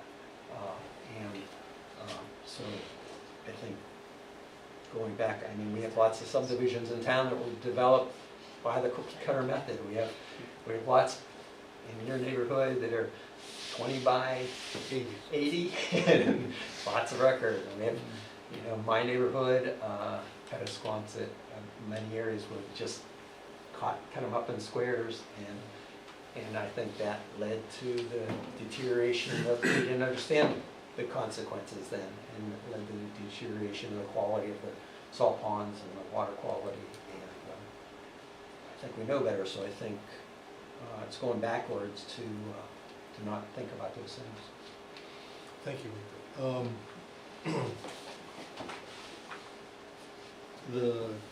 In my mind, kind of the $64,000 question is, why, and I think you've hit it in a couple of places, but why should Narragansett weigh in? Before I retired, part of my job was lobbying at the State House, and the speaker, especially since he started doing the affordable housing bills, is frequently saying, municipalities, come let us know what you think about these proposed bills. We want to hear from you at hearings. So I think it's important to send information to the State House, to the House and the representatives and the senators. And there's not many representatives or senators that really have a strong land use background. So I think providing the eyes on this is what happens when the rubber meets the road, this is what the consequences are, I think helps them understand some of the changes that are being proposed. And as I say, it may not get to the House in time, but I think it can get to the Senate in time. I think the Senate won't address this until late May or early June. We probably won't have a final bill in digestion until June sometime. Yeah, the end of June is often the end of the session, yeah. Good point of view, Jim? On a personal level, I completely agree with everything Rupert said. My concern is, from an ethical point, this wasn't something that the council requested us to act on.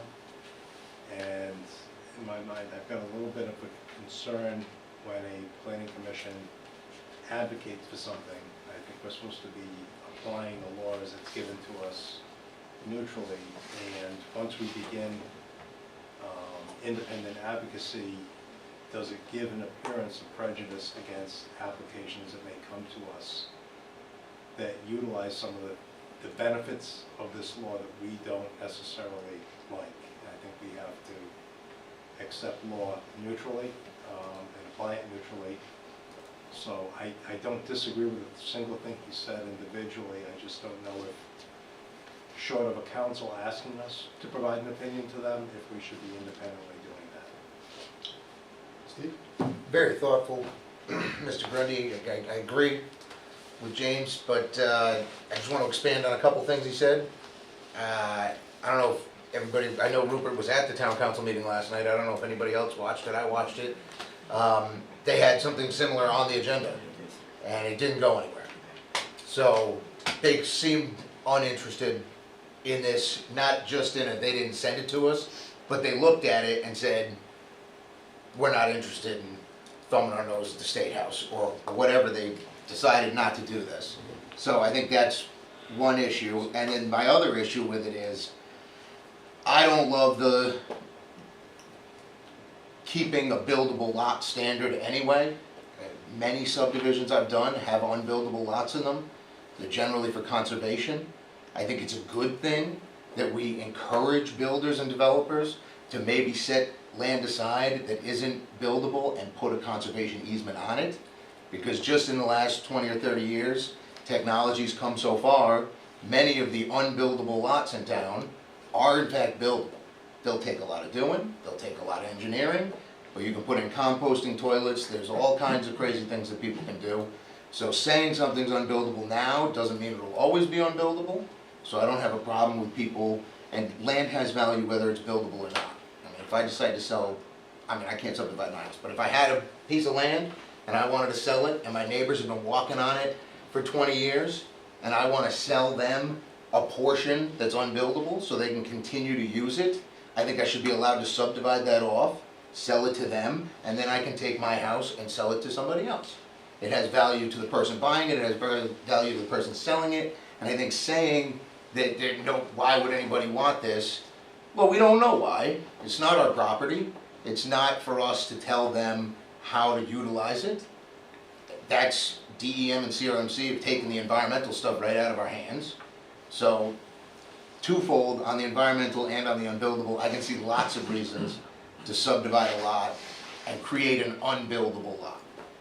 Both because it could become buildable, but it has intrinsic value as it stands for its natural goodness and whatever. So, Even if the unbuildable language was stripped out of the, yeah, I'd like that it was stripped out.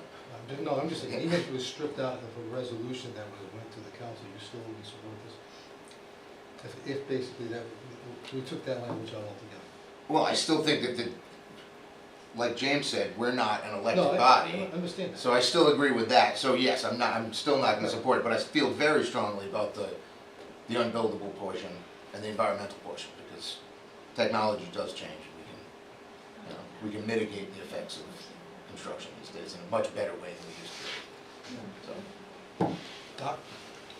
Yeah, I think you raise a few different things that are pretty, we come up again and again, the word buildable, unbuildable, I mean, that's, technology changes, times change. People come before us with some very creative concepts, and so I don't know how you pinpoint a definition in terms of buildable and unbuildable, but in any case, people try to do that. As far as, your point is a good one in terms of telling town council this is what we'd like you to get into. I would think, I'm not a politician, but I would think they would stay away from trying to influence anything going on at the state level, if it's controversial. But that's just, so be it. So- That is very good. So, I too, Jim, I not thought about it that particular way.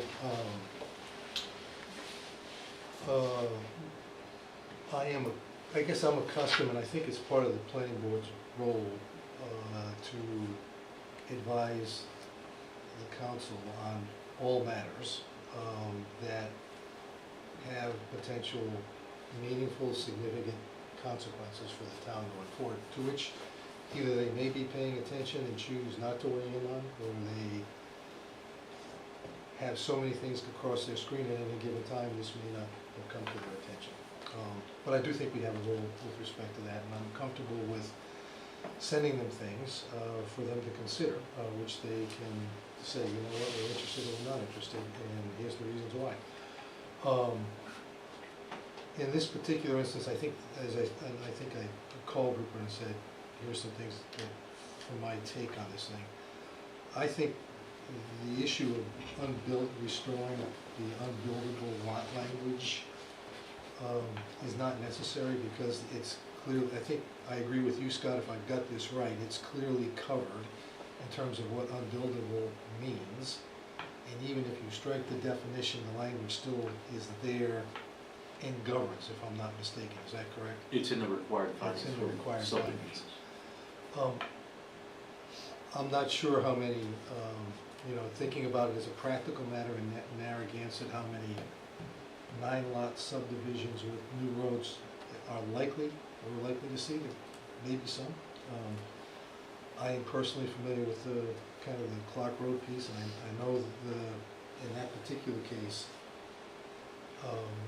that is, and continues to be a pretty environmentally sensitive area. The issue of the road and the and the brook crossings and the rest of that are important, and knocking out the no significant negative or no negative environmental impact is, I think, a bridge too far for me. So, from my vantage point, if we could remove the language with respect to buildable lots. You mean the definition? Yeah, basically saying restore the definition of buildable lots. I'd be comfortable recommending this for the council's consideration. So that would be easy, just to delete number 2, you put page numbers on my memo, but number 2, retain the definition buildable lot. They are, House Bill 8004 does put back in the review standard of lots have to be buildable essentially. And then on the resolution, then the now therefore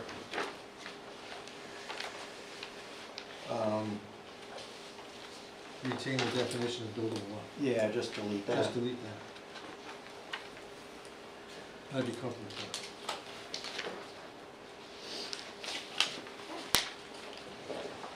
And I want to go back to a point Steve made as well, now that I look at this again.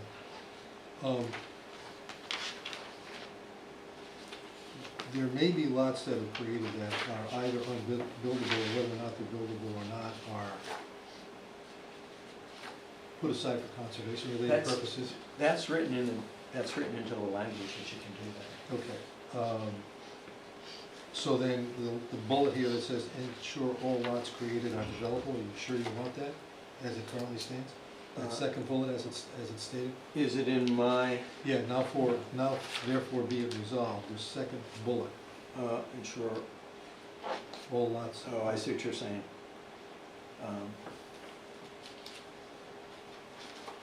Right here. Yep. He's got- Mr. Chairman, you could modify that by just saying unless reserved for conservation or open space. That's, I'm perfectly fine with that, Rupert, if you want. Yeah, and that's what the language reads. Right. Yeah.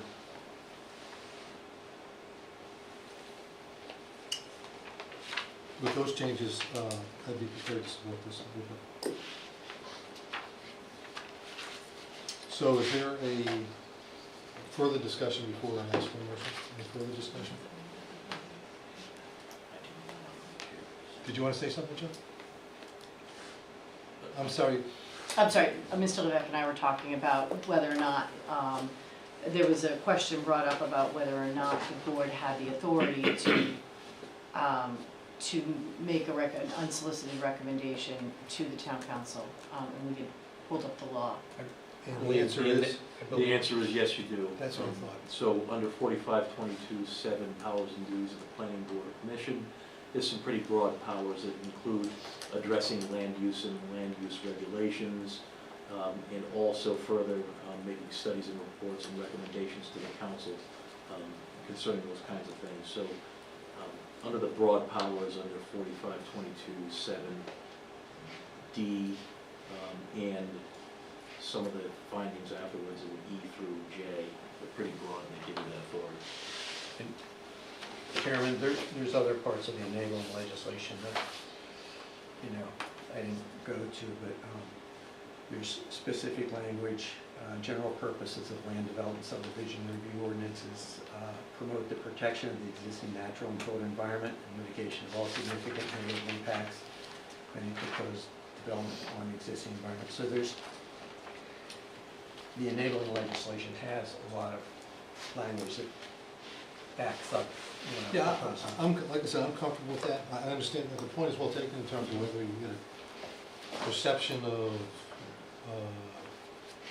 It's only create Point a of view. prejudicial, prejudicial opinion if we're critiquing a law, whether or not an applicant's going to be given a full and fair review if a board doesn't like a law. I think we have to accept the fact that there's probably a lot of laws, to paraphrase Attorney Craven, that maybe weren't the best decisions in his opinion, but we have to work with them.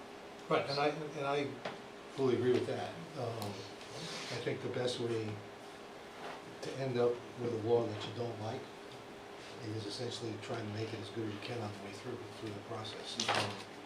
And I think that's just what this is. And again, the council will feel free to either say yes, no, modify it, whatever the case might be. But I think we do have an obligation, especially in an environment similar to the one that we've been in over the course of the last 2 or 3 years, where there's a great deal of change coming at you through, no pun intended, the fire hose, in an effort to try to calibrate the flows, I think, is not an irresponsible effort, so. And we're not opposing the legislation, we're recommending that it be amended. It's not the law yet, it's not the law. Right. This is basically Being considered. proposed changes to the law, so. Okay, any further discussion? And really following the process that Mr. Craven advised us to take. Okay, if there's no further discussion, the motion is on as the proposed motion to send the resolution as modified to the council.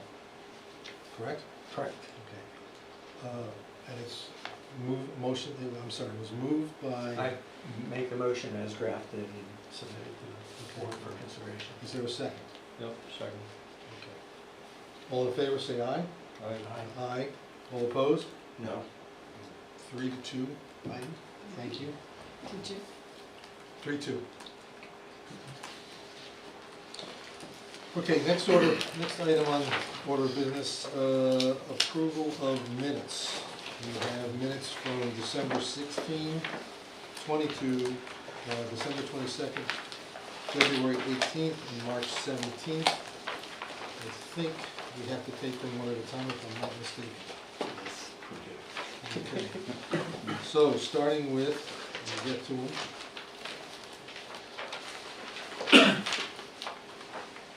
If everybody's okay with December 16, I move we approve the December 16 minutes as submitted. Second. Hold on for 1 second.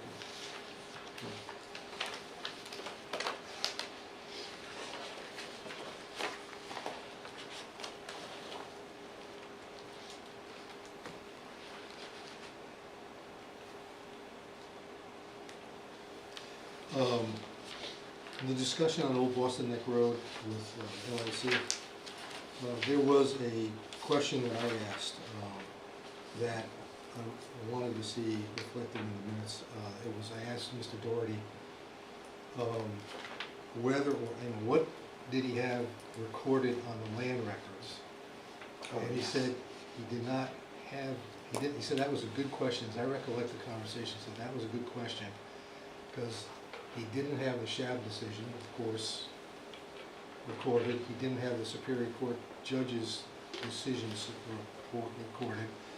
And the only reason that that's, I guess, important to this and relevant to this conversation is when you're granting extensions, I presume that's based on when something is actually recorded. Yeah, so we probably shouldn't be talking about the project other than editing the minutes. That's because what, the yeah, that's applicant's what, not I'm here. not, I'm just talking, I'm just in the general, I'm raising it as a general question, using this as the vehicle to do so. In this particular case, in a situation where you had a denial, what was a denial, and then basically the denial was overturned by a judgment made by a Superior Court judge. The question is what gets recorded and on what basis then do you use what's recorded as the kind of the clock for the purposes of the clock?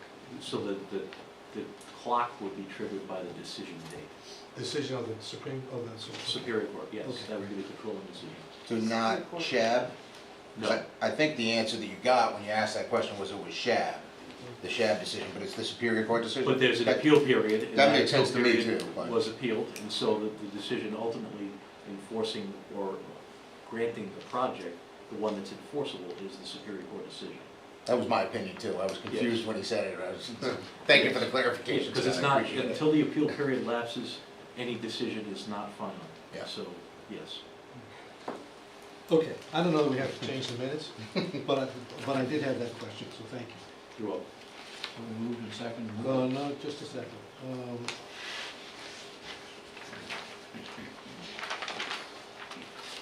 On page 2, bottom, D1, first full paragraph, it's at the previous town council, the second sentence, at the previous town council meeting, the council referred, was it an application or the proposed amendments?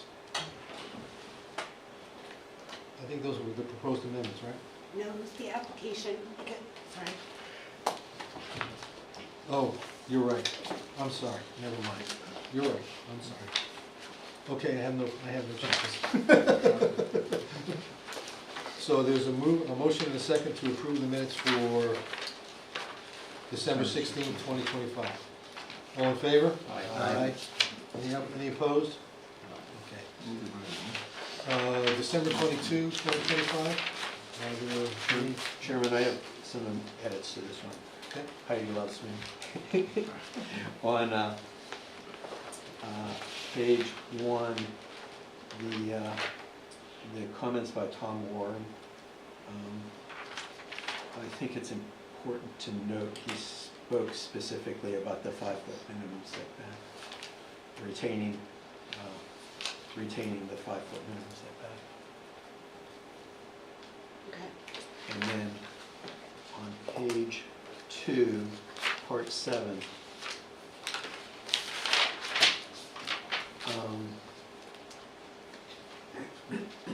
it had a two-part support the proposed amendments.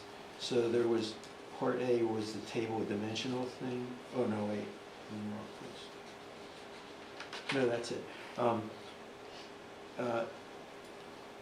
We had a second part there that was retaining the existing setback between business and industrial and residential neighborhoods. I'll look for it in the minutes, in the meeting video. Yeah. And it actually it'll be on the draft that I was working from as well. And with those amendments. Well, I I'd guess, like to, yeah, I Okay. guess what I would suggest is if we need to add something that's not there right now and we don't have the language to add it, then we give Heidi a chance to research it and come back. Okay. Okay, so I'll ask that the motion please be continued to our next meeting. So moved. Second. All in favor? Yep. Aye. Okay. I think the next one is February 18th. February 18th, 2026. So I have some amendments there as well, What do you got? on D1, I think it's important to add in there, this is a continuation of Martini. I think it's important to note that the subcommittee met with the applicant and the others that were at that meeting, and discussed a draft and develop consensus.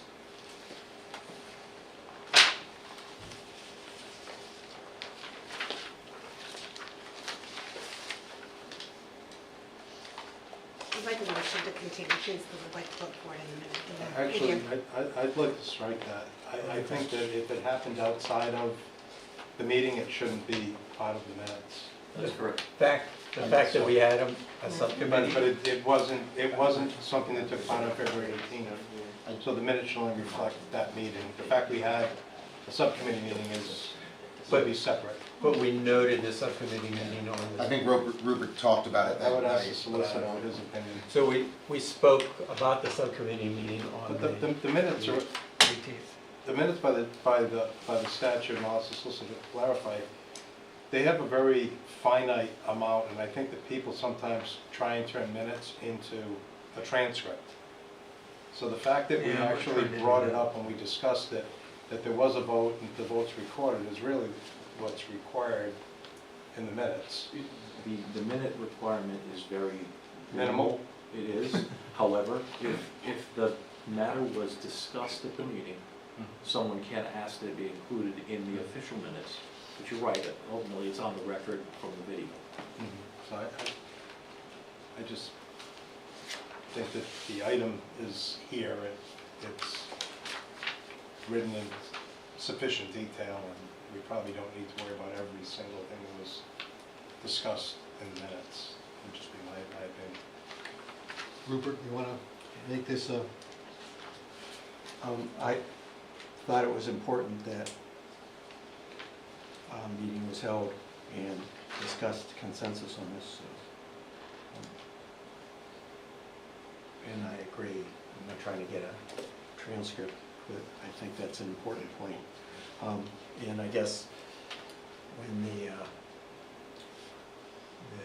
state had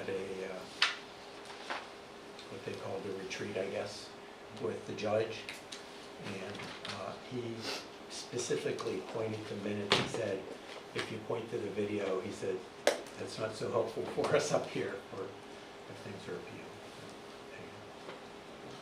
Often what will happen, Mr. Chairman, with your permission, is if there is an appeal of a proceeding before this board or the zoning board, and there is a video, oftentimes parties will make transcripts from the video and submit that. Because very few people actually bring transcribers now and spend the money. So just to give you some further information on it. Rupert, for what it's worth, Okay. I don't think you actually Okay. absolutely have to have it, Okay. you know? Yep. But I do have something under E1, Heidi. There's an incomplete sentence there, at the end of that I paragraph. just saw it, thank you. And I'm not sure where that leads. It says, he also stated Breakwater Village language will not modify to address the side yard setback safety concerns. And that President's Menzies asked the planning board to, so, Revisit that. yeah, I think we need that. Yep, oh, absolutely, could we get a computer, So thank can we get a you. motion, can we get a motion to continue the minutes from February 18th? So moved. All in favor? Aye. Okay. Minutes for March 17th. St. And Patrick's there's- Day. I was gonna say, there should Patrick's Day. be special dispensation to anything that's missing or added here because it wasn't in Patrick's Day. That's right, there was some casualness. I got one on page 3, Heidi, E1. It identifies Wayne as the building and zoning official, and I don't think that's necessary, I just said speaking as a resident. I just think I would strike the words the building and zoning official and say Wayne Pimentel speaking as a resident in Breakwater Village. I put that in there because he did say that he was the building and zoning official, but he was speaking as a resident. So, if you wanted to. Yeah, I would, well, Either way, I'm just, I'd strike it. I'd Okay. strike it. no problem. So I have a question about D1 and D2. Do we need a statement that no action is taken? Which one? D1 and D2? I'd be happy to put that in there. The reasoning was it was just a discussion item, so a discussion item wouldn't have a, Well, then we Action, don't need it. yeah. And, but I do have one correction that I think is important. sure. On A, A? the last motion, the little 4-star diamond, that Where the are you following, talking the following conditions. Where are you? So, March 17th. it's okay. on March 17, page 2. So it's above C. Yep, The okay. motion made, the first one, these were the additional conditions we added. Mhm. The existing stone wall be retained, not removed or relocated in any way. Right now it says in any way to provide, and it needs the word except, in any way except to provide for driveway access to the property. That's Yeah, that would be That was important. important. That's an important one? Yeah. I don't think I need to rewatch the video for that one. Thank you. Okay, with that change, we'll take a motion to approve the minutes for the 17th of March. So moved. I'll second that. All in favor? Aye. Grip on that. Okay, minutes are done. We're rolling. Administrative matters. D1, Rhode Island chapter of the American Planning Association. I believe this is you, Jill. Yes, so this board in the past has belonged, not this composition of members, but has belonged to the APA. It has expired. We have a new complement of board members. I wanted to bring it to you as opposed to just signing you up. It's $100. I don't think you have a problem with that, but it tells you some of the benefits. It does tell you some of the benefits, so I just wanted to bring it to you folks to go ahead and get your acquiescence on that. It's in your budget? Yes. I got the 20. It's $20 ahead, you're all good. So what we'll do is we'll put your email in, and then you'll get notifications directly from the board. And it is pretty helpful. I mean, I'm a member of APA. I believe Mr. Friday is. Do you need a formal motion on this, or is everybody shaking their heads, nobody strenuously objecting? Yeah, I don't need a motion. It just hadn't ever been to you before in my recollection, and it had expired, and I said, why not? Why not tell you some of the perks you get as being a volunteer planning board member? Go for it. Thank you. Go for it. Virtual movie nights. D2, Planning Board's Rules of Procedures, review and possible action to amend.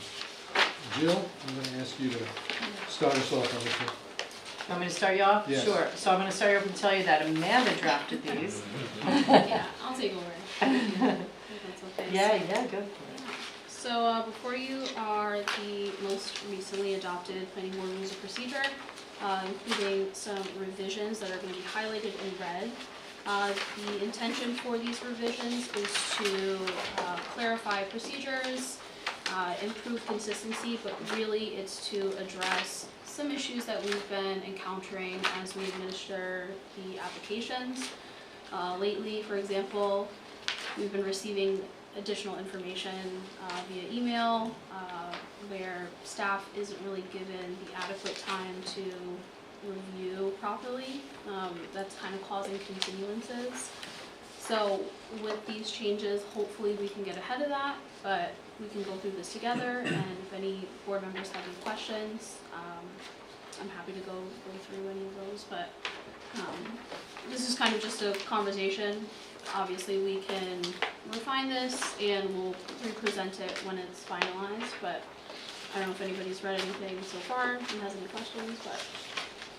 Yes, Jill, you've had the experience of leading a planning board in another town for some number of years.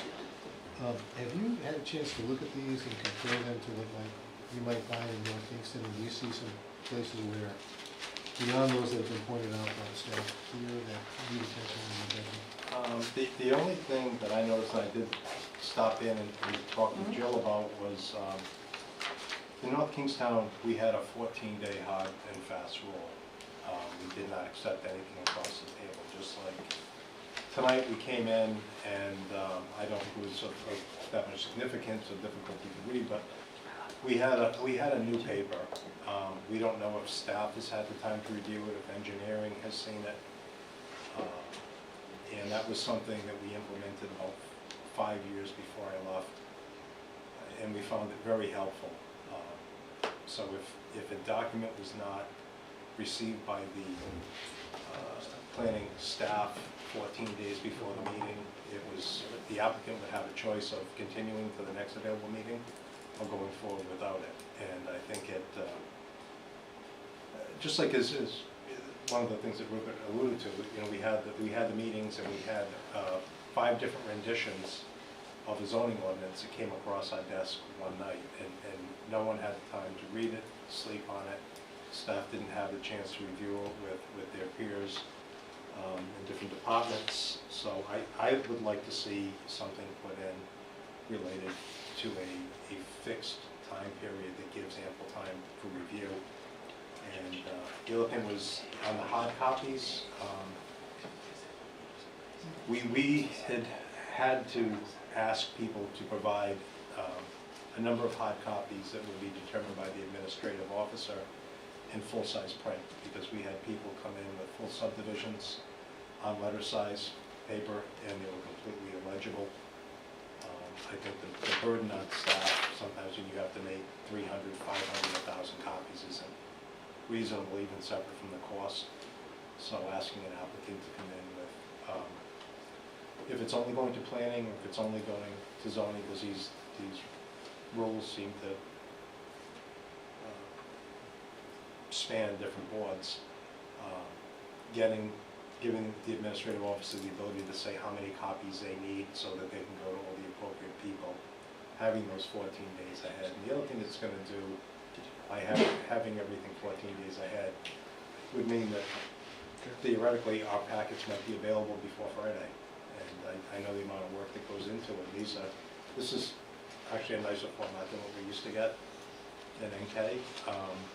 But it's a lot of work to put it together, and sometimes there's a lot to read. So if they had a couple of weeks with it, if we got them on Wednesday or whatever the week before, we'd have more time to go through it. And the 14-day hard deadline applies only to the applicant and not other correspondence? I frequently get a piece of correspondence that comes over. It would only be the applicant. The staff correspondence would all be generated post that 14 days, so. An interested party correspondence that is not We represented by, not would always represented by take council? public comment and things like that, because a lot of times the public wouldn't have the ability to even come in and review the documents. So it gives the public more time to come in and see things. But it would be applicant-driven, part of the application. Anything that wasn't part of the application that was supplemental either from a resident, concerned party, or staff wouldn't have the same time constraint. If I may weigh in, Mr. Chairman, I've had this debate on several different towns, and my concern from a legal perspective is when you have a hard and fast rule like that, it opens you up to an appeal. And the issue is, if the applicant presents a new piece of material before this board, the question is whether you seeking a continuance is reasonable. Let me give you some examples. If somebody shows up with a brand new traffic study, obviously it's something you can't digest by sitting there.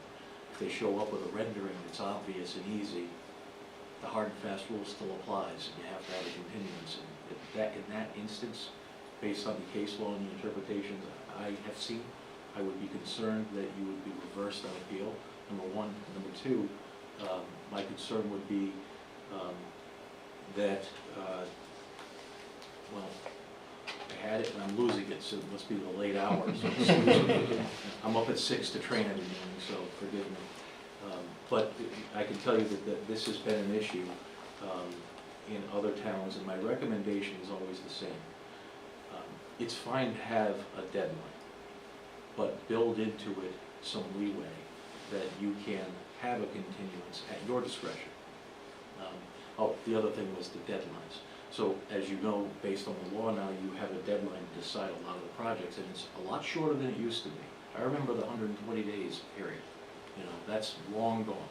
So you don't want to put yourself in a situation where it's a game of chicken, where they show up with a piece of paper and now are they going to give you the continuance or are you going to deny it? And now we're up on an appeal and the judge is going to decide, was that reasonable? It just puts you in a spot, it seems to me.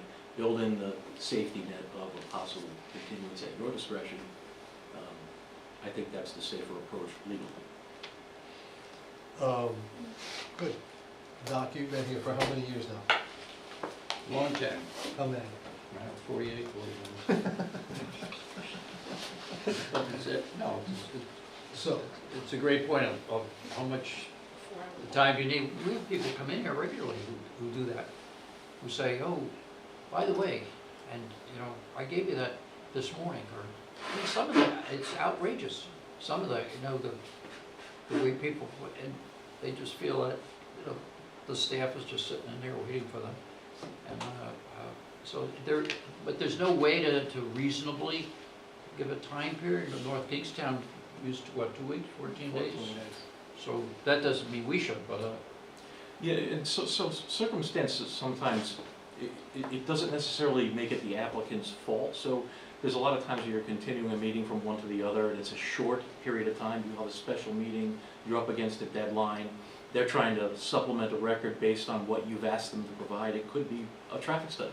And, you know, to get an expert to produce a traffic study, and if the continuance is a week, well, they're already inside that window. So you have to have that ability to say, at your discretion, we can seek the continuance rather than proceed, depending on the nature of the material you're receiving.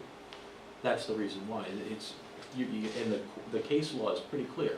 If you ever denied a project and it was based upon something that was presented that night and you're up against the time frame, and the court decides that what you were presented with was easily digestible by you at the meeting, then you're going to get flipped on appeal. The specific case we had that generated it had to do with a 500 and some page water study. It was handed to us as we sat down at the table, and the applicant, or it was actually an objector to an application that had it done independently and gave it to us. They took an appeal of an approval because they said that we didn't consider the data that they provided. There was no way that anyone in the 5 minutes before the meeting began could read 500 pages and reasonably do it. I do think your point is I take it very well, that there may be things that are insignificant or that could be done. It's just, in my short time here, I've seen more things come across the table at the last minute than I saw in 5 years in North Kingstown, because we had the rule. So if it's something that it could be accepted at the discretion of the board, maybe if it's something as simple as a minor change on a rendering or typographical errors that are corrected, I don't see that would be significant. But if it's something of substance, it really puts the town at a compromised position to evaluate it in that short of a span. So, Amanda, first of all, thank you for giving us this opportunity.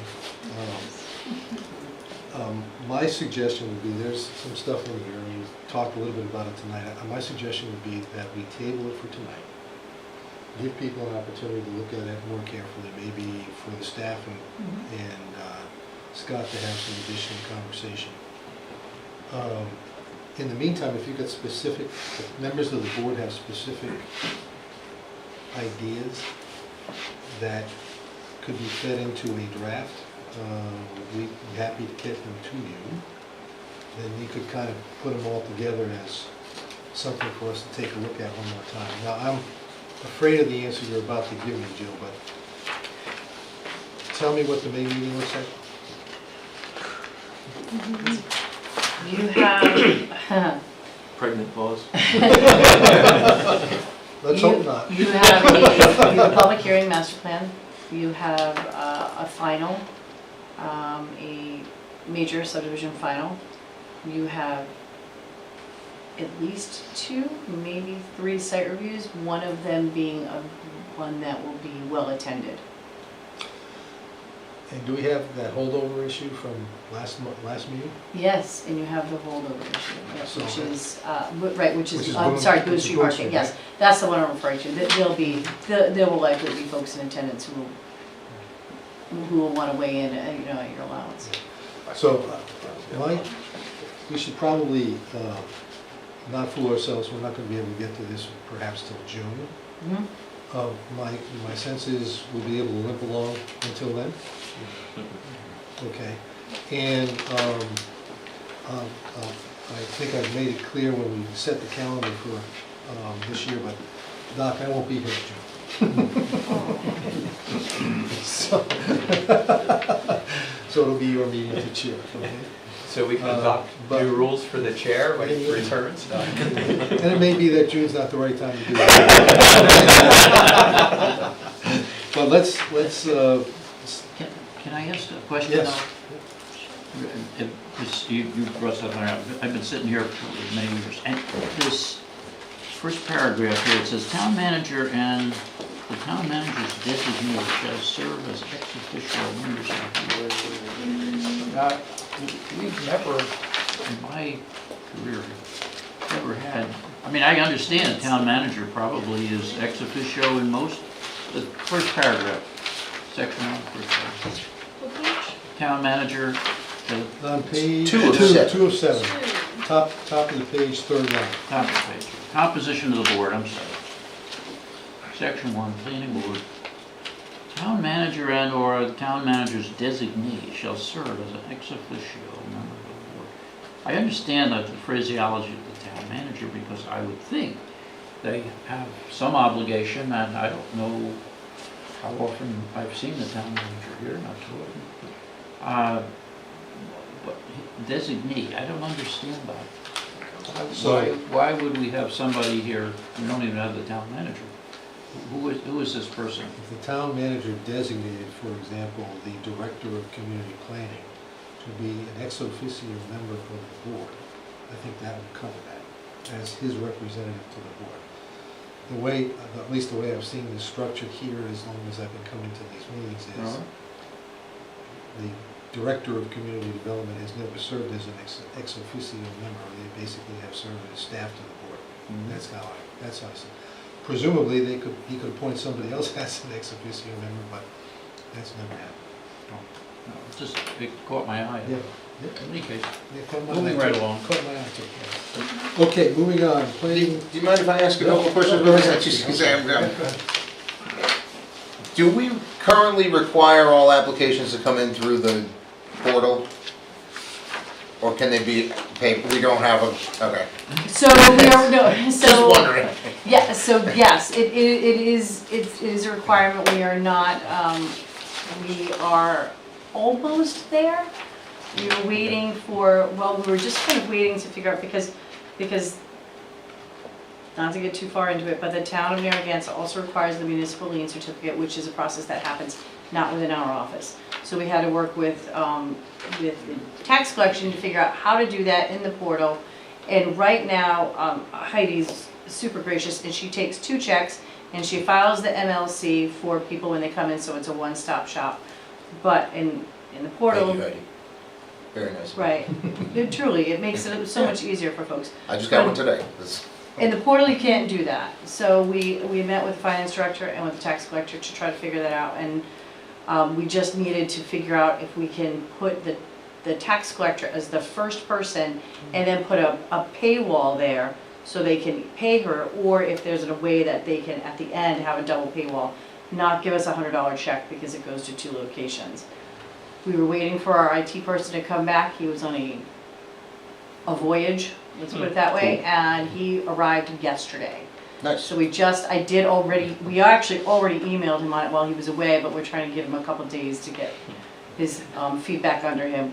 He's been gone for a couple weeks. Yeah, I'm curious, because I just did one in another town, and same thing, they require it all online though, so I had to go get the paper copy at the town hall, scan it, and upload it to the portal. So we In fact, I would ended up require scanning and that. uploading a lot of stuff to the portal, so. So the application comes in, as you may or may not be aware, building permit application, you come in, you file it online, and then the building official's office will send you a note in e-permitting, says, you need to give us hard copies, like 2 hard copies of the site plan and some hard copies of the floor and elevation plans. And then that gets routed internally. If that project ends up here, how we envision this to work, right, is that sort of a sub-application with from the applicant, so they have to then apply for zoning for the relief. in which they would have to upload everything that we would require to the portal. In addition to that, because you folks don't have iPads and we don't have 24 by 36-inch screen televisions or, you know, monitors to look at all of this, we're still requiring the hard copies. But it's a lot easier to do because theoretically it should be easier to do because they're already online. So back in the day, we used to tell people they had to give us a CD with all of the digital information. And then we went from CD to flash drive, and then we're like, oh, we can't use flash drives anymore. So that now it was email, they email it. So hopefully the portal will be that. They've provided it to us electronically, now they need to give us the copies. Yeah. Because you don't have the access to. Why are we going digital at all? If you're gonna put all the paper copies, I mean, I'm all for saving the town money and saving you guys legwork on making copies. I have no problem with that. It just, I don't know, the whole thing never made any sense to me because most towns are the same. They require paper, they require digital. It should be one or the other in my opinion, Right. you know, because it's just adding confusion and layers of delay. I like that it's going into a rule that everybody can read. I don't have a problem with a 10-day, you know, that you got in here, that's fine. I would like, the only note I've got for you, because I think we should, I know I'm probably alone here, I think we should encourage people to build affordable housing, even by comprehensive permits, and keep their costs as low as possible. I prefer to see that exempted from the paper copies, because they do get expensive, and then it increases cost. But I like to save the town money too, so I'm torn there. But I'm really just, the fact that we have a digital portal, that I haven't been to a town yet that doesn't also, actually that's not true, Richmond literally told me not to give them paper copies, which, whatever, they're pretty rural, but everybody on the board's sitting there with their laptop open and I don't know. It just seems like if we're gonna go digital, go digital. But I like paper copies too, so I'm torn, I'm just talking it out because I don't know Sure. what the right answer is. I don't know if anybody else has any thoughts on that. Yeah, it just makes no sense to me. We have a portal because it's required by the state. That's what happens. And so everybody implements it somewhat differently, based on the resources, both in terms of time, expertise, and money that's available to them. Sure, but it seems like if they required us to use the portal, we should use it. Yeah, Yeah, if right? they require us to use the portal, we should use it, even if the portal, if you have to do it both ways. You know, that's what the problem is. I mean, they're telling you gotta do it, but they don't give you the resources to do it. And so then you gotta basically hokey something together, and that's what's happening, hokeying something together. In the town's defense, the state portion of the portal is broken most of the time. By the way, I'm not at every single day. I'd go back to paper if it were up to me, but it's not up to me. I prefer the paper too. I like to fill out the application, I like to come in and talk to you guys and do it the way we all used to do it. The computer's very informal, I don't know if anybody's seen it, it sits there, who knows how long, you know. I like the old way. Yeah, I'm conservative like that. I like the old ways, gentlemen. You might not have expected that from me, but so I honestly don't have a problem with you requiring paper. I just think whatever paper is required, it shouldn't be staff's obligation to be making thousands of. Sure, no, I agree. You know, the applicant is the one that's asking something of the town, not the town asking of them. So. I completely agree with that. So the instruction is, on the next, the portal's gonna work. So, let's, do actually move to table, or just, can we just table this without motion? Just check the agenda, Mr. Chairman. It does say review and possible action to amend, so you should continue it. So can I get a motion to table D2? So moved. Second. All in favor? Aye. All right, now, while it's not, this is the section, Scott and Jill, where the discussion around the language in the high water table district can be discussed. In section E. Is that where it is, in section E? It would be under E2. Okay, fine, we'll deal with that later. Planning board liaison updates, coastal access improvement committee? So, last month we had a person from Save the Bay come and talk about they are starting a rights of way monitoring program. And the other major discussion update was about the Narrow River dredging project.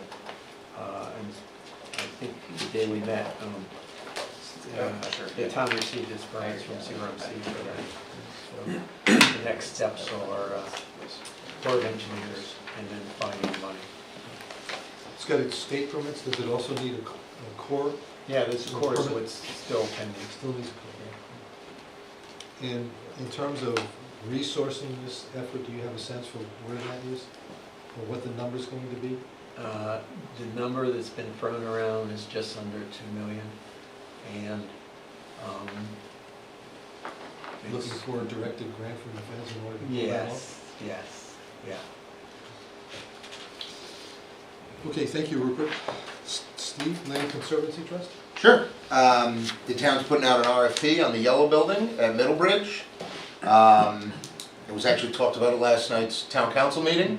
The good news on that front is there is an interested party, and they are interested in doing the upgrades to that building that would be required to make it, a business-worthy building, which is great.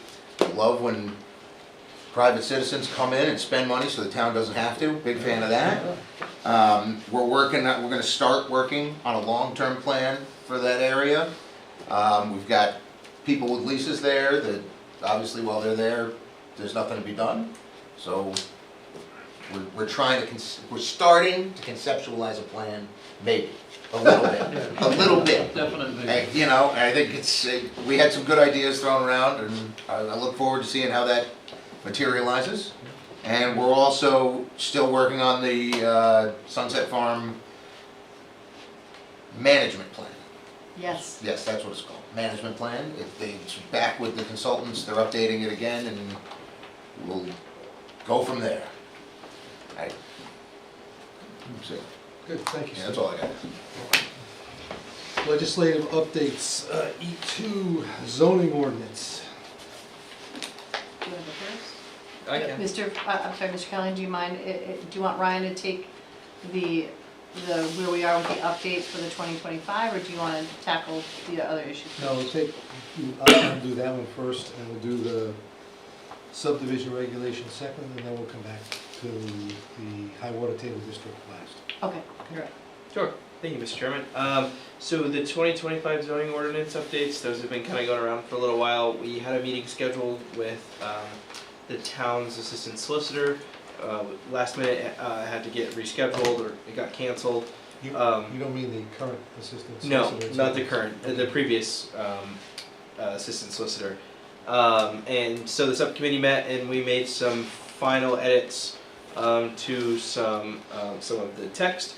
That draft is now in the hands of the current assistant solicitor, Mr. Levesque, and we will hopefully get his feedback on those, and we can meet and have a draft for you guys present, so you can kind of digest it, and we can go over any questions, comments, concerns, and have something in writing to the town council for their review and hopeful approval, by the end of the year.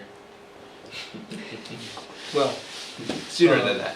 yeah, I'm not sure how long it's gonna take. Hopefully but not very long. If it's gonna be, if we could get stuff to be soup in the next, let's say, 60 days, it may be worthy of a special meeting to do subdivision regulations and the zoning ordinance, and not to have kind of a regular agenda going on, to do those two things.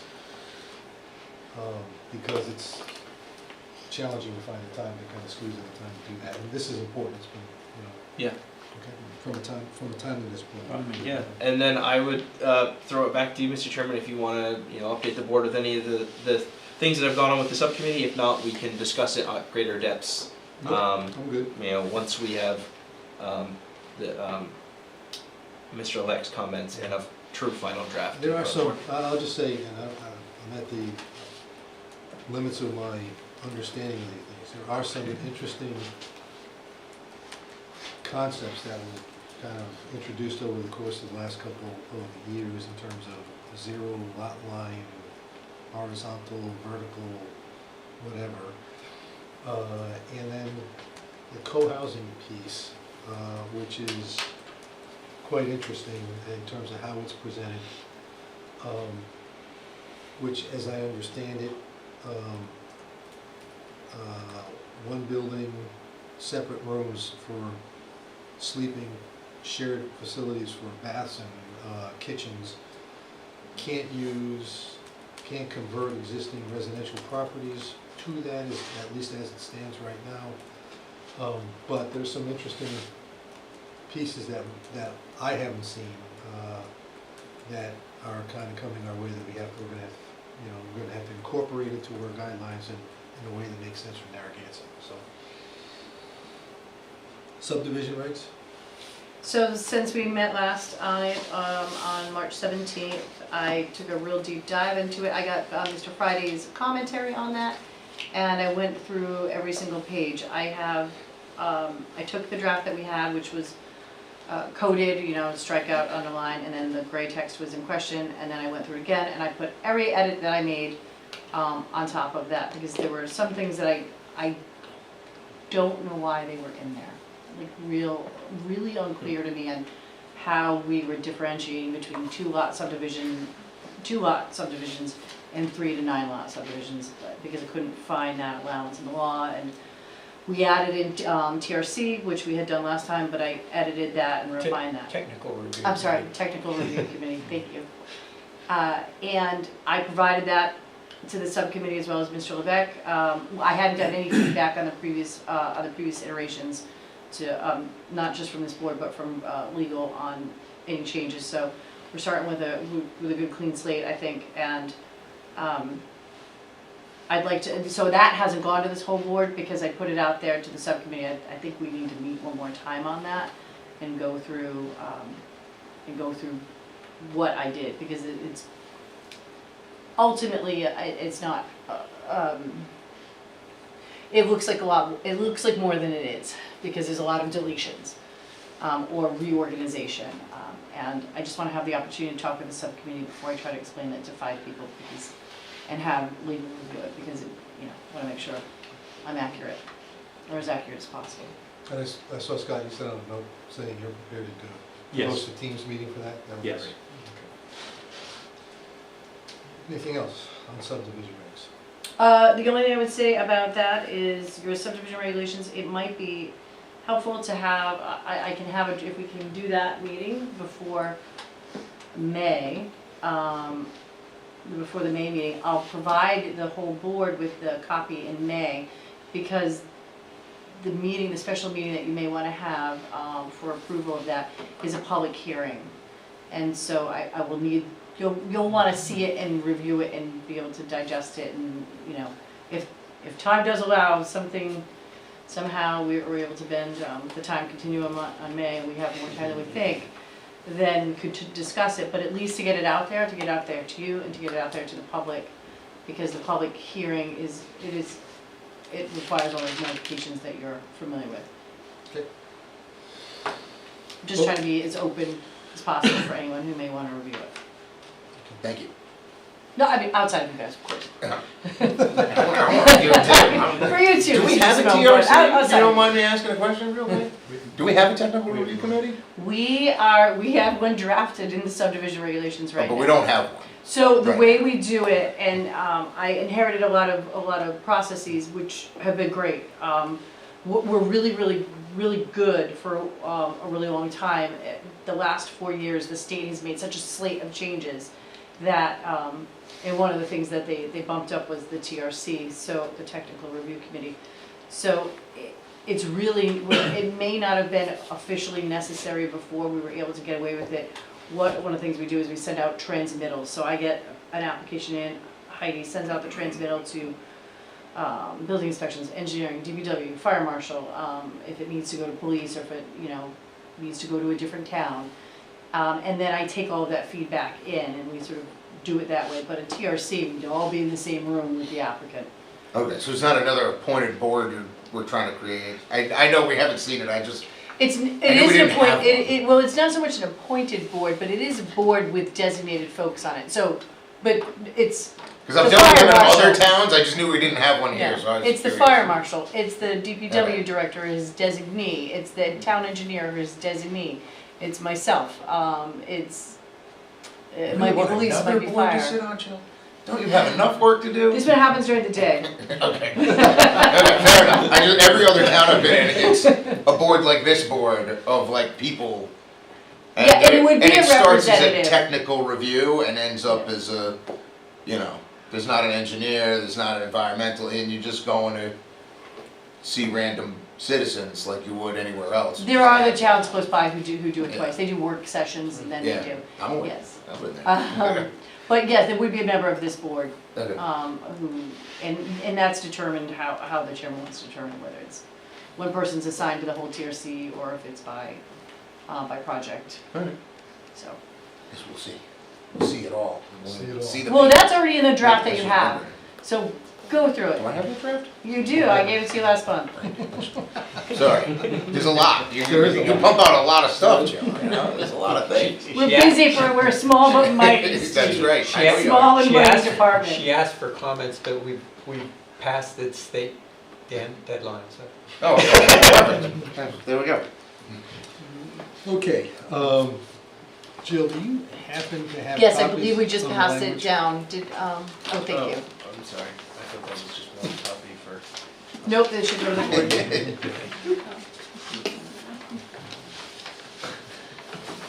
And if you need, yeah, I know. We made it. Made it to the end. Yeah, that's me. So, this is a legacy issue that stems from the amendments that the town council has made as a result of items that have been referred to us. This was part of the package that came to us with the setback issues in 6.4 and the other issues that came to us. You'll recollect that the language in Part 2, Section 4.5 in red at the bottom, maximum lot coverage in legally created dimensional substandard lots of record shall be determined consistent with this section in applicable state law for substandard lots of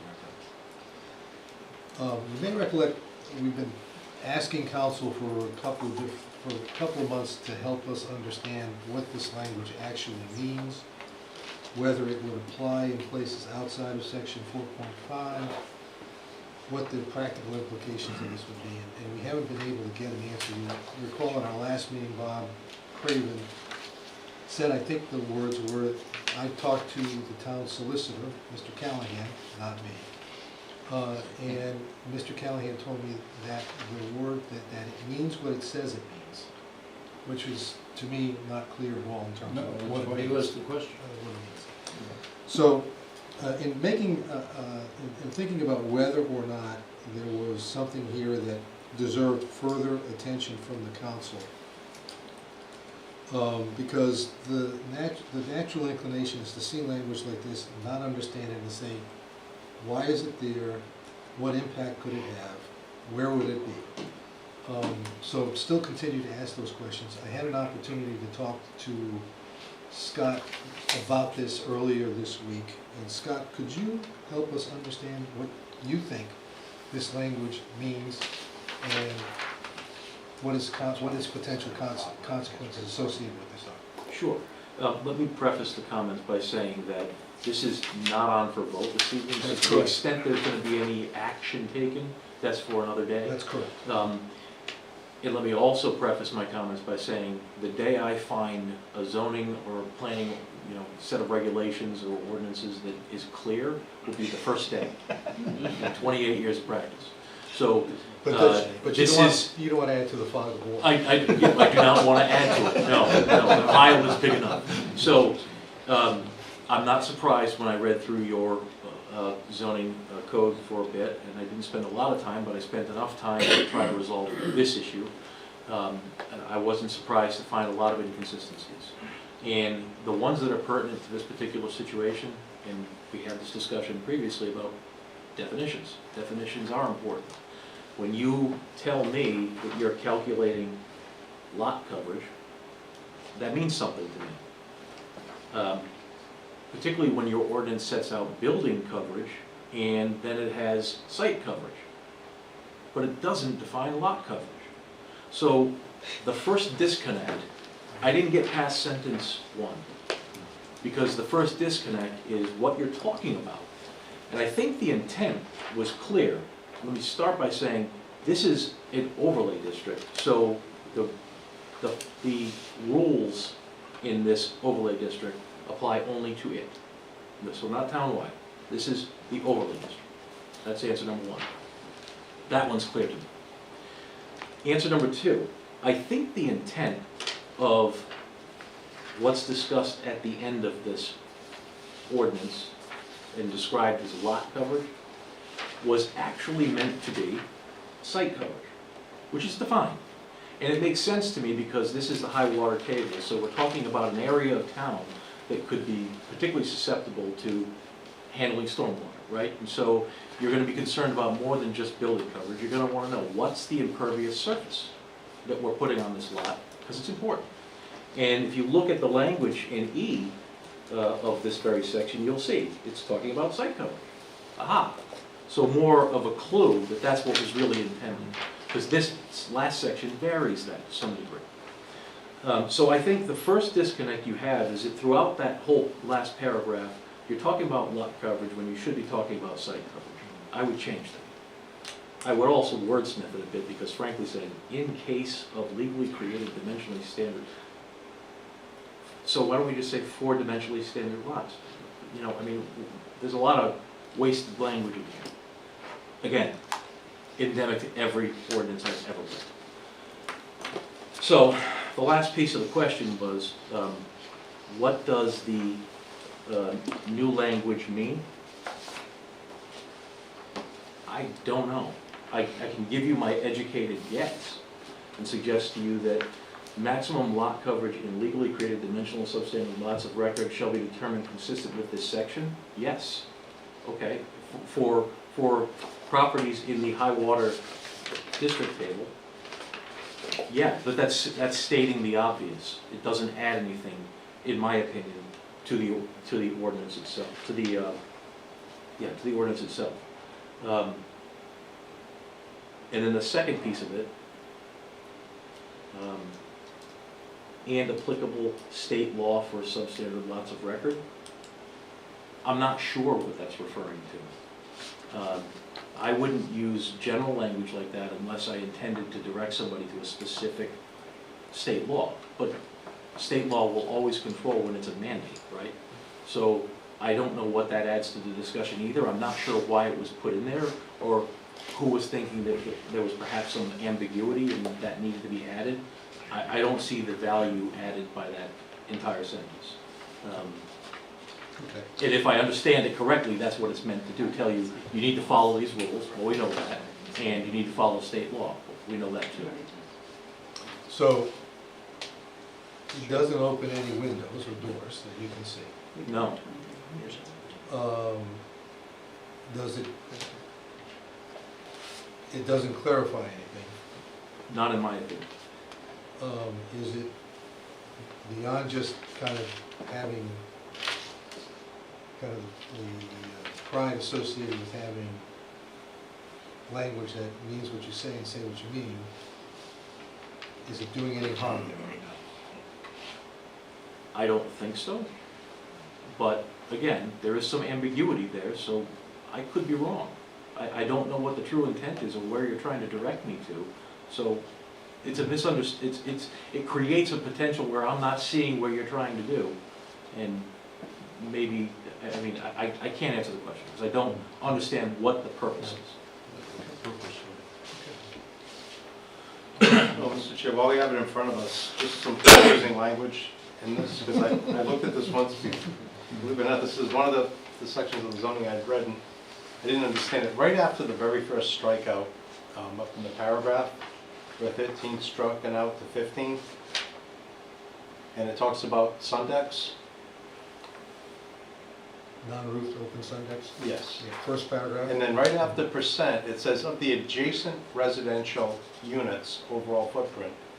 And I always read that to be, it's my neighbors.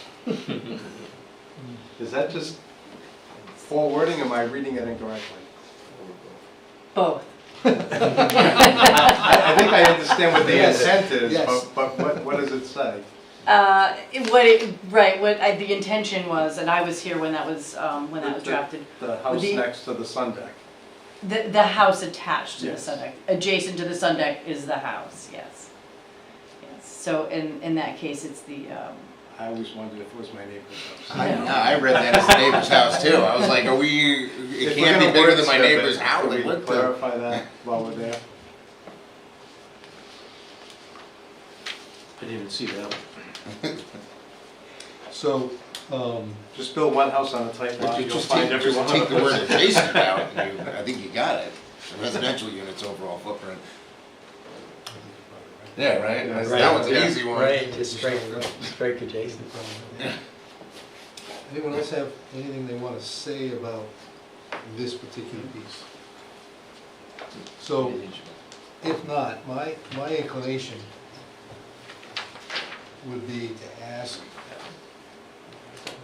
Scott if you could prepare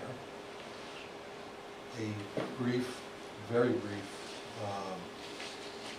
memo, not more than a paragraph or two, certainly not more than a page,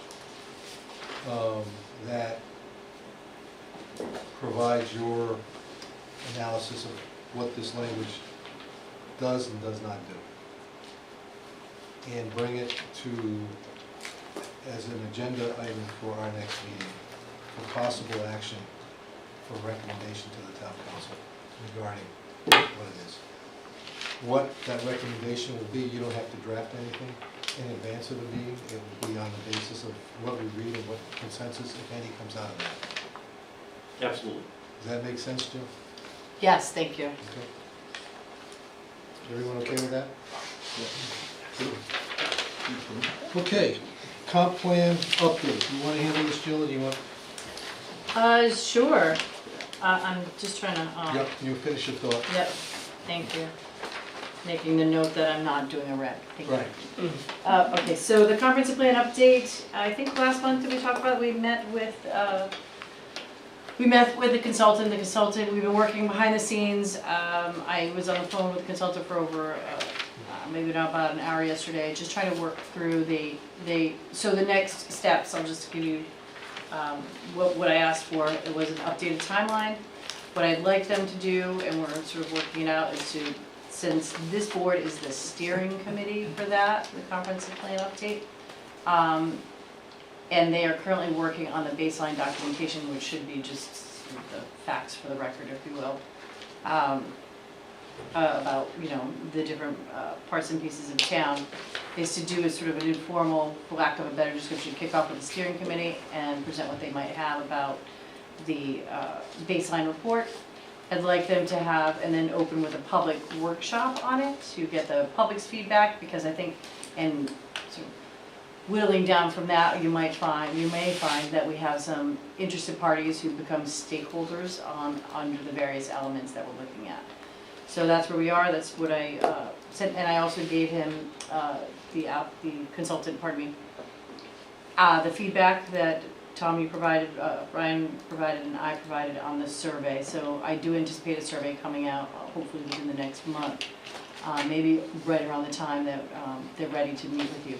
I might suggest that, and I am shocked I'm about to say this, but a special meeting to do that. I know can't be worse than 97. So having a special meeting at some point to talk about that.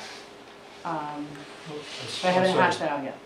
Special meeting to work with the public, or special meeting to work with the board members? Nope, a special meeting for to do the kickoff, if you will, or the meet and greet, however you want to word it. Right. Where this steering committee gets to hear from the consultant, meet the consultant, hear the baseline report. That would be a nice time, that if the survey was being kicked off as well, that would go out, as well as a good time to have whatever that public workshop date is already in stone, so that we can announce all of that at once, as well as doing all the other work that we do to get a notification out for a public workshop. The West End of Sampson people will be with us at the next meeting? Did you say that, or am I imagining No, that? what I'm saying is your next meeting is jam-packed. Yeah, okay. So I I would, think we do need a special meeting. I think it would I be know, I think we beneficial do. to have, and it doesn't have to be a 3-hour special meeting, No. but just something where you don't have a regular main No, I meeting agree that's with that. 5 hours. And this is important, this is basically probably amongst the 2 or 3 most important things this board will do over the course of the next couple of years. Yes, I agree, and every meeting you have is properly notified and becomes a public meeting where anyone can come to and hear what's happening with the conference plan. I remember I wasn't leading the charge at the last comprehensive plan that we did at the town hall, but I remember very specifically the same folks coming and people getting, and ultimately ending up being really actively involved in the town because of the comprehensive plan process. It's kind of neat. Jim, did you guys do an update while you were? Two. Two? How long they take? Long, painful. I know Doc refers to the last one as long and painful. Well, well, it was interesting because it was long. Really long. So we're on an expedited process on this one. So the last one, Dr. Neely, you're right, it took 5 years. We started, it kicked off, I started here in August of 2012, it kicked off in September 2012. And we wrapped it up in September of I went through 2017. all of 32 extra meetings. It was 32 meetings Ouch. exactly. Ouch. Thank you. Okay, anything else on comp plan? No, Okay. Our next- except I might, we may poll you for a special meeting. Yes. When we poll you and then I'm waiting for the consultant to come back to me with the timeline, which includes the stakeholder meeting, and I'll see it all stretched out. And then we'll come back, someone will reach out to you about the possibility of a special meeting. Good. Okay, our next meeting is Tuesday, May 19th. Is anybody not going to be here? I may be up in the air only because my daughter is due with twins on the 13th, so Ooh, depending nice. on Congratulations. the delivery time, if it is that day, Will keep us posted. my wife will inform me where I will be. Unless she has an appointment in the operator room, we don't know when she's going to be there. Keep us posted. Good. Anybody else got a question in their minds? No? Yeah. Good. Can I ask something? This has come up again and again, but it came up recently because there's a home being built near me that's 16,500 square feet, and it's got a 4-bedroom septic system going in. And we've had people come before us with some of these interesting, obviously if it's public sewers, even that's not too happy because our sewer system's overloaded, but 16,500 square feet and a 4-bedroom septic system. Now, that stuff's gonna go somewhere. That's a lot of house and a lot of rooms and a lot of activity. But we've discussed this before, I guess. There's no other way to do it other than bedrooms, right? How For big a septic? septic system?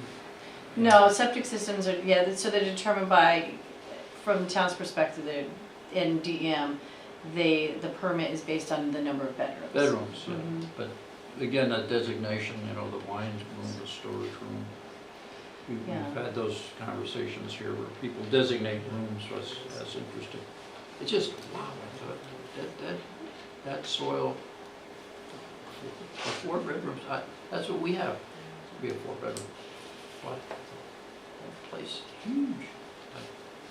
So there's no other way to do it, obviously, that's the rule, the general law. The It's general bedroom, rule is 4 that, so the OWTS will indicate how many bedrooms it is. So when it Yeah. comes into the town does have a provision in our ordinance which says that if the property is in a high water table on septic, that the planning division, essentially the community development department, can compel the applicant to comply with the number Yeah. of bedrooms. So we can go through and look and say, that trophy room, that sewing room, that, wine cellars usually don't have a window, so we don't worry about those, but, Movie theaters. we gotta, What's that, the gymnasium, exercise the room, whole- yeah, the, Gymnasium and, the Yeah. TV room, theater. and the only thing that we can really compel them to do is to either open the door up just open the door up to 48 inches. In any case, that's information. I don't know the There's no other way specific to project. control that, so. Yeah, Okay. yeah, no, yeah. Okay, so, we're good? Motion to adjourn? So move. Second? Second. All in favor? Aye. Aye.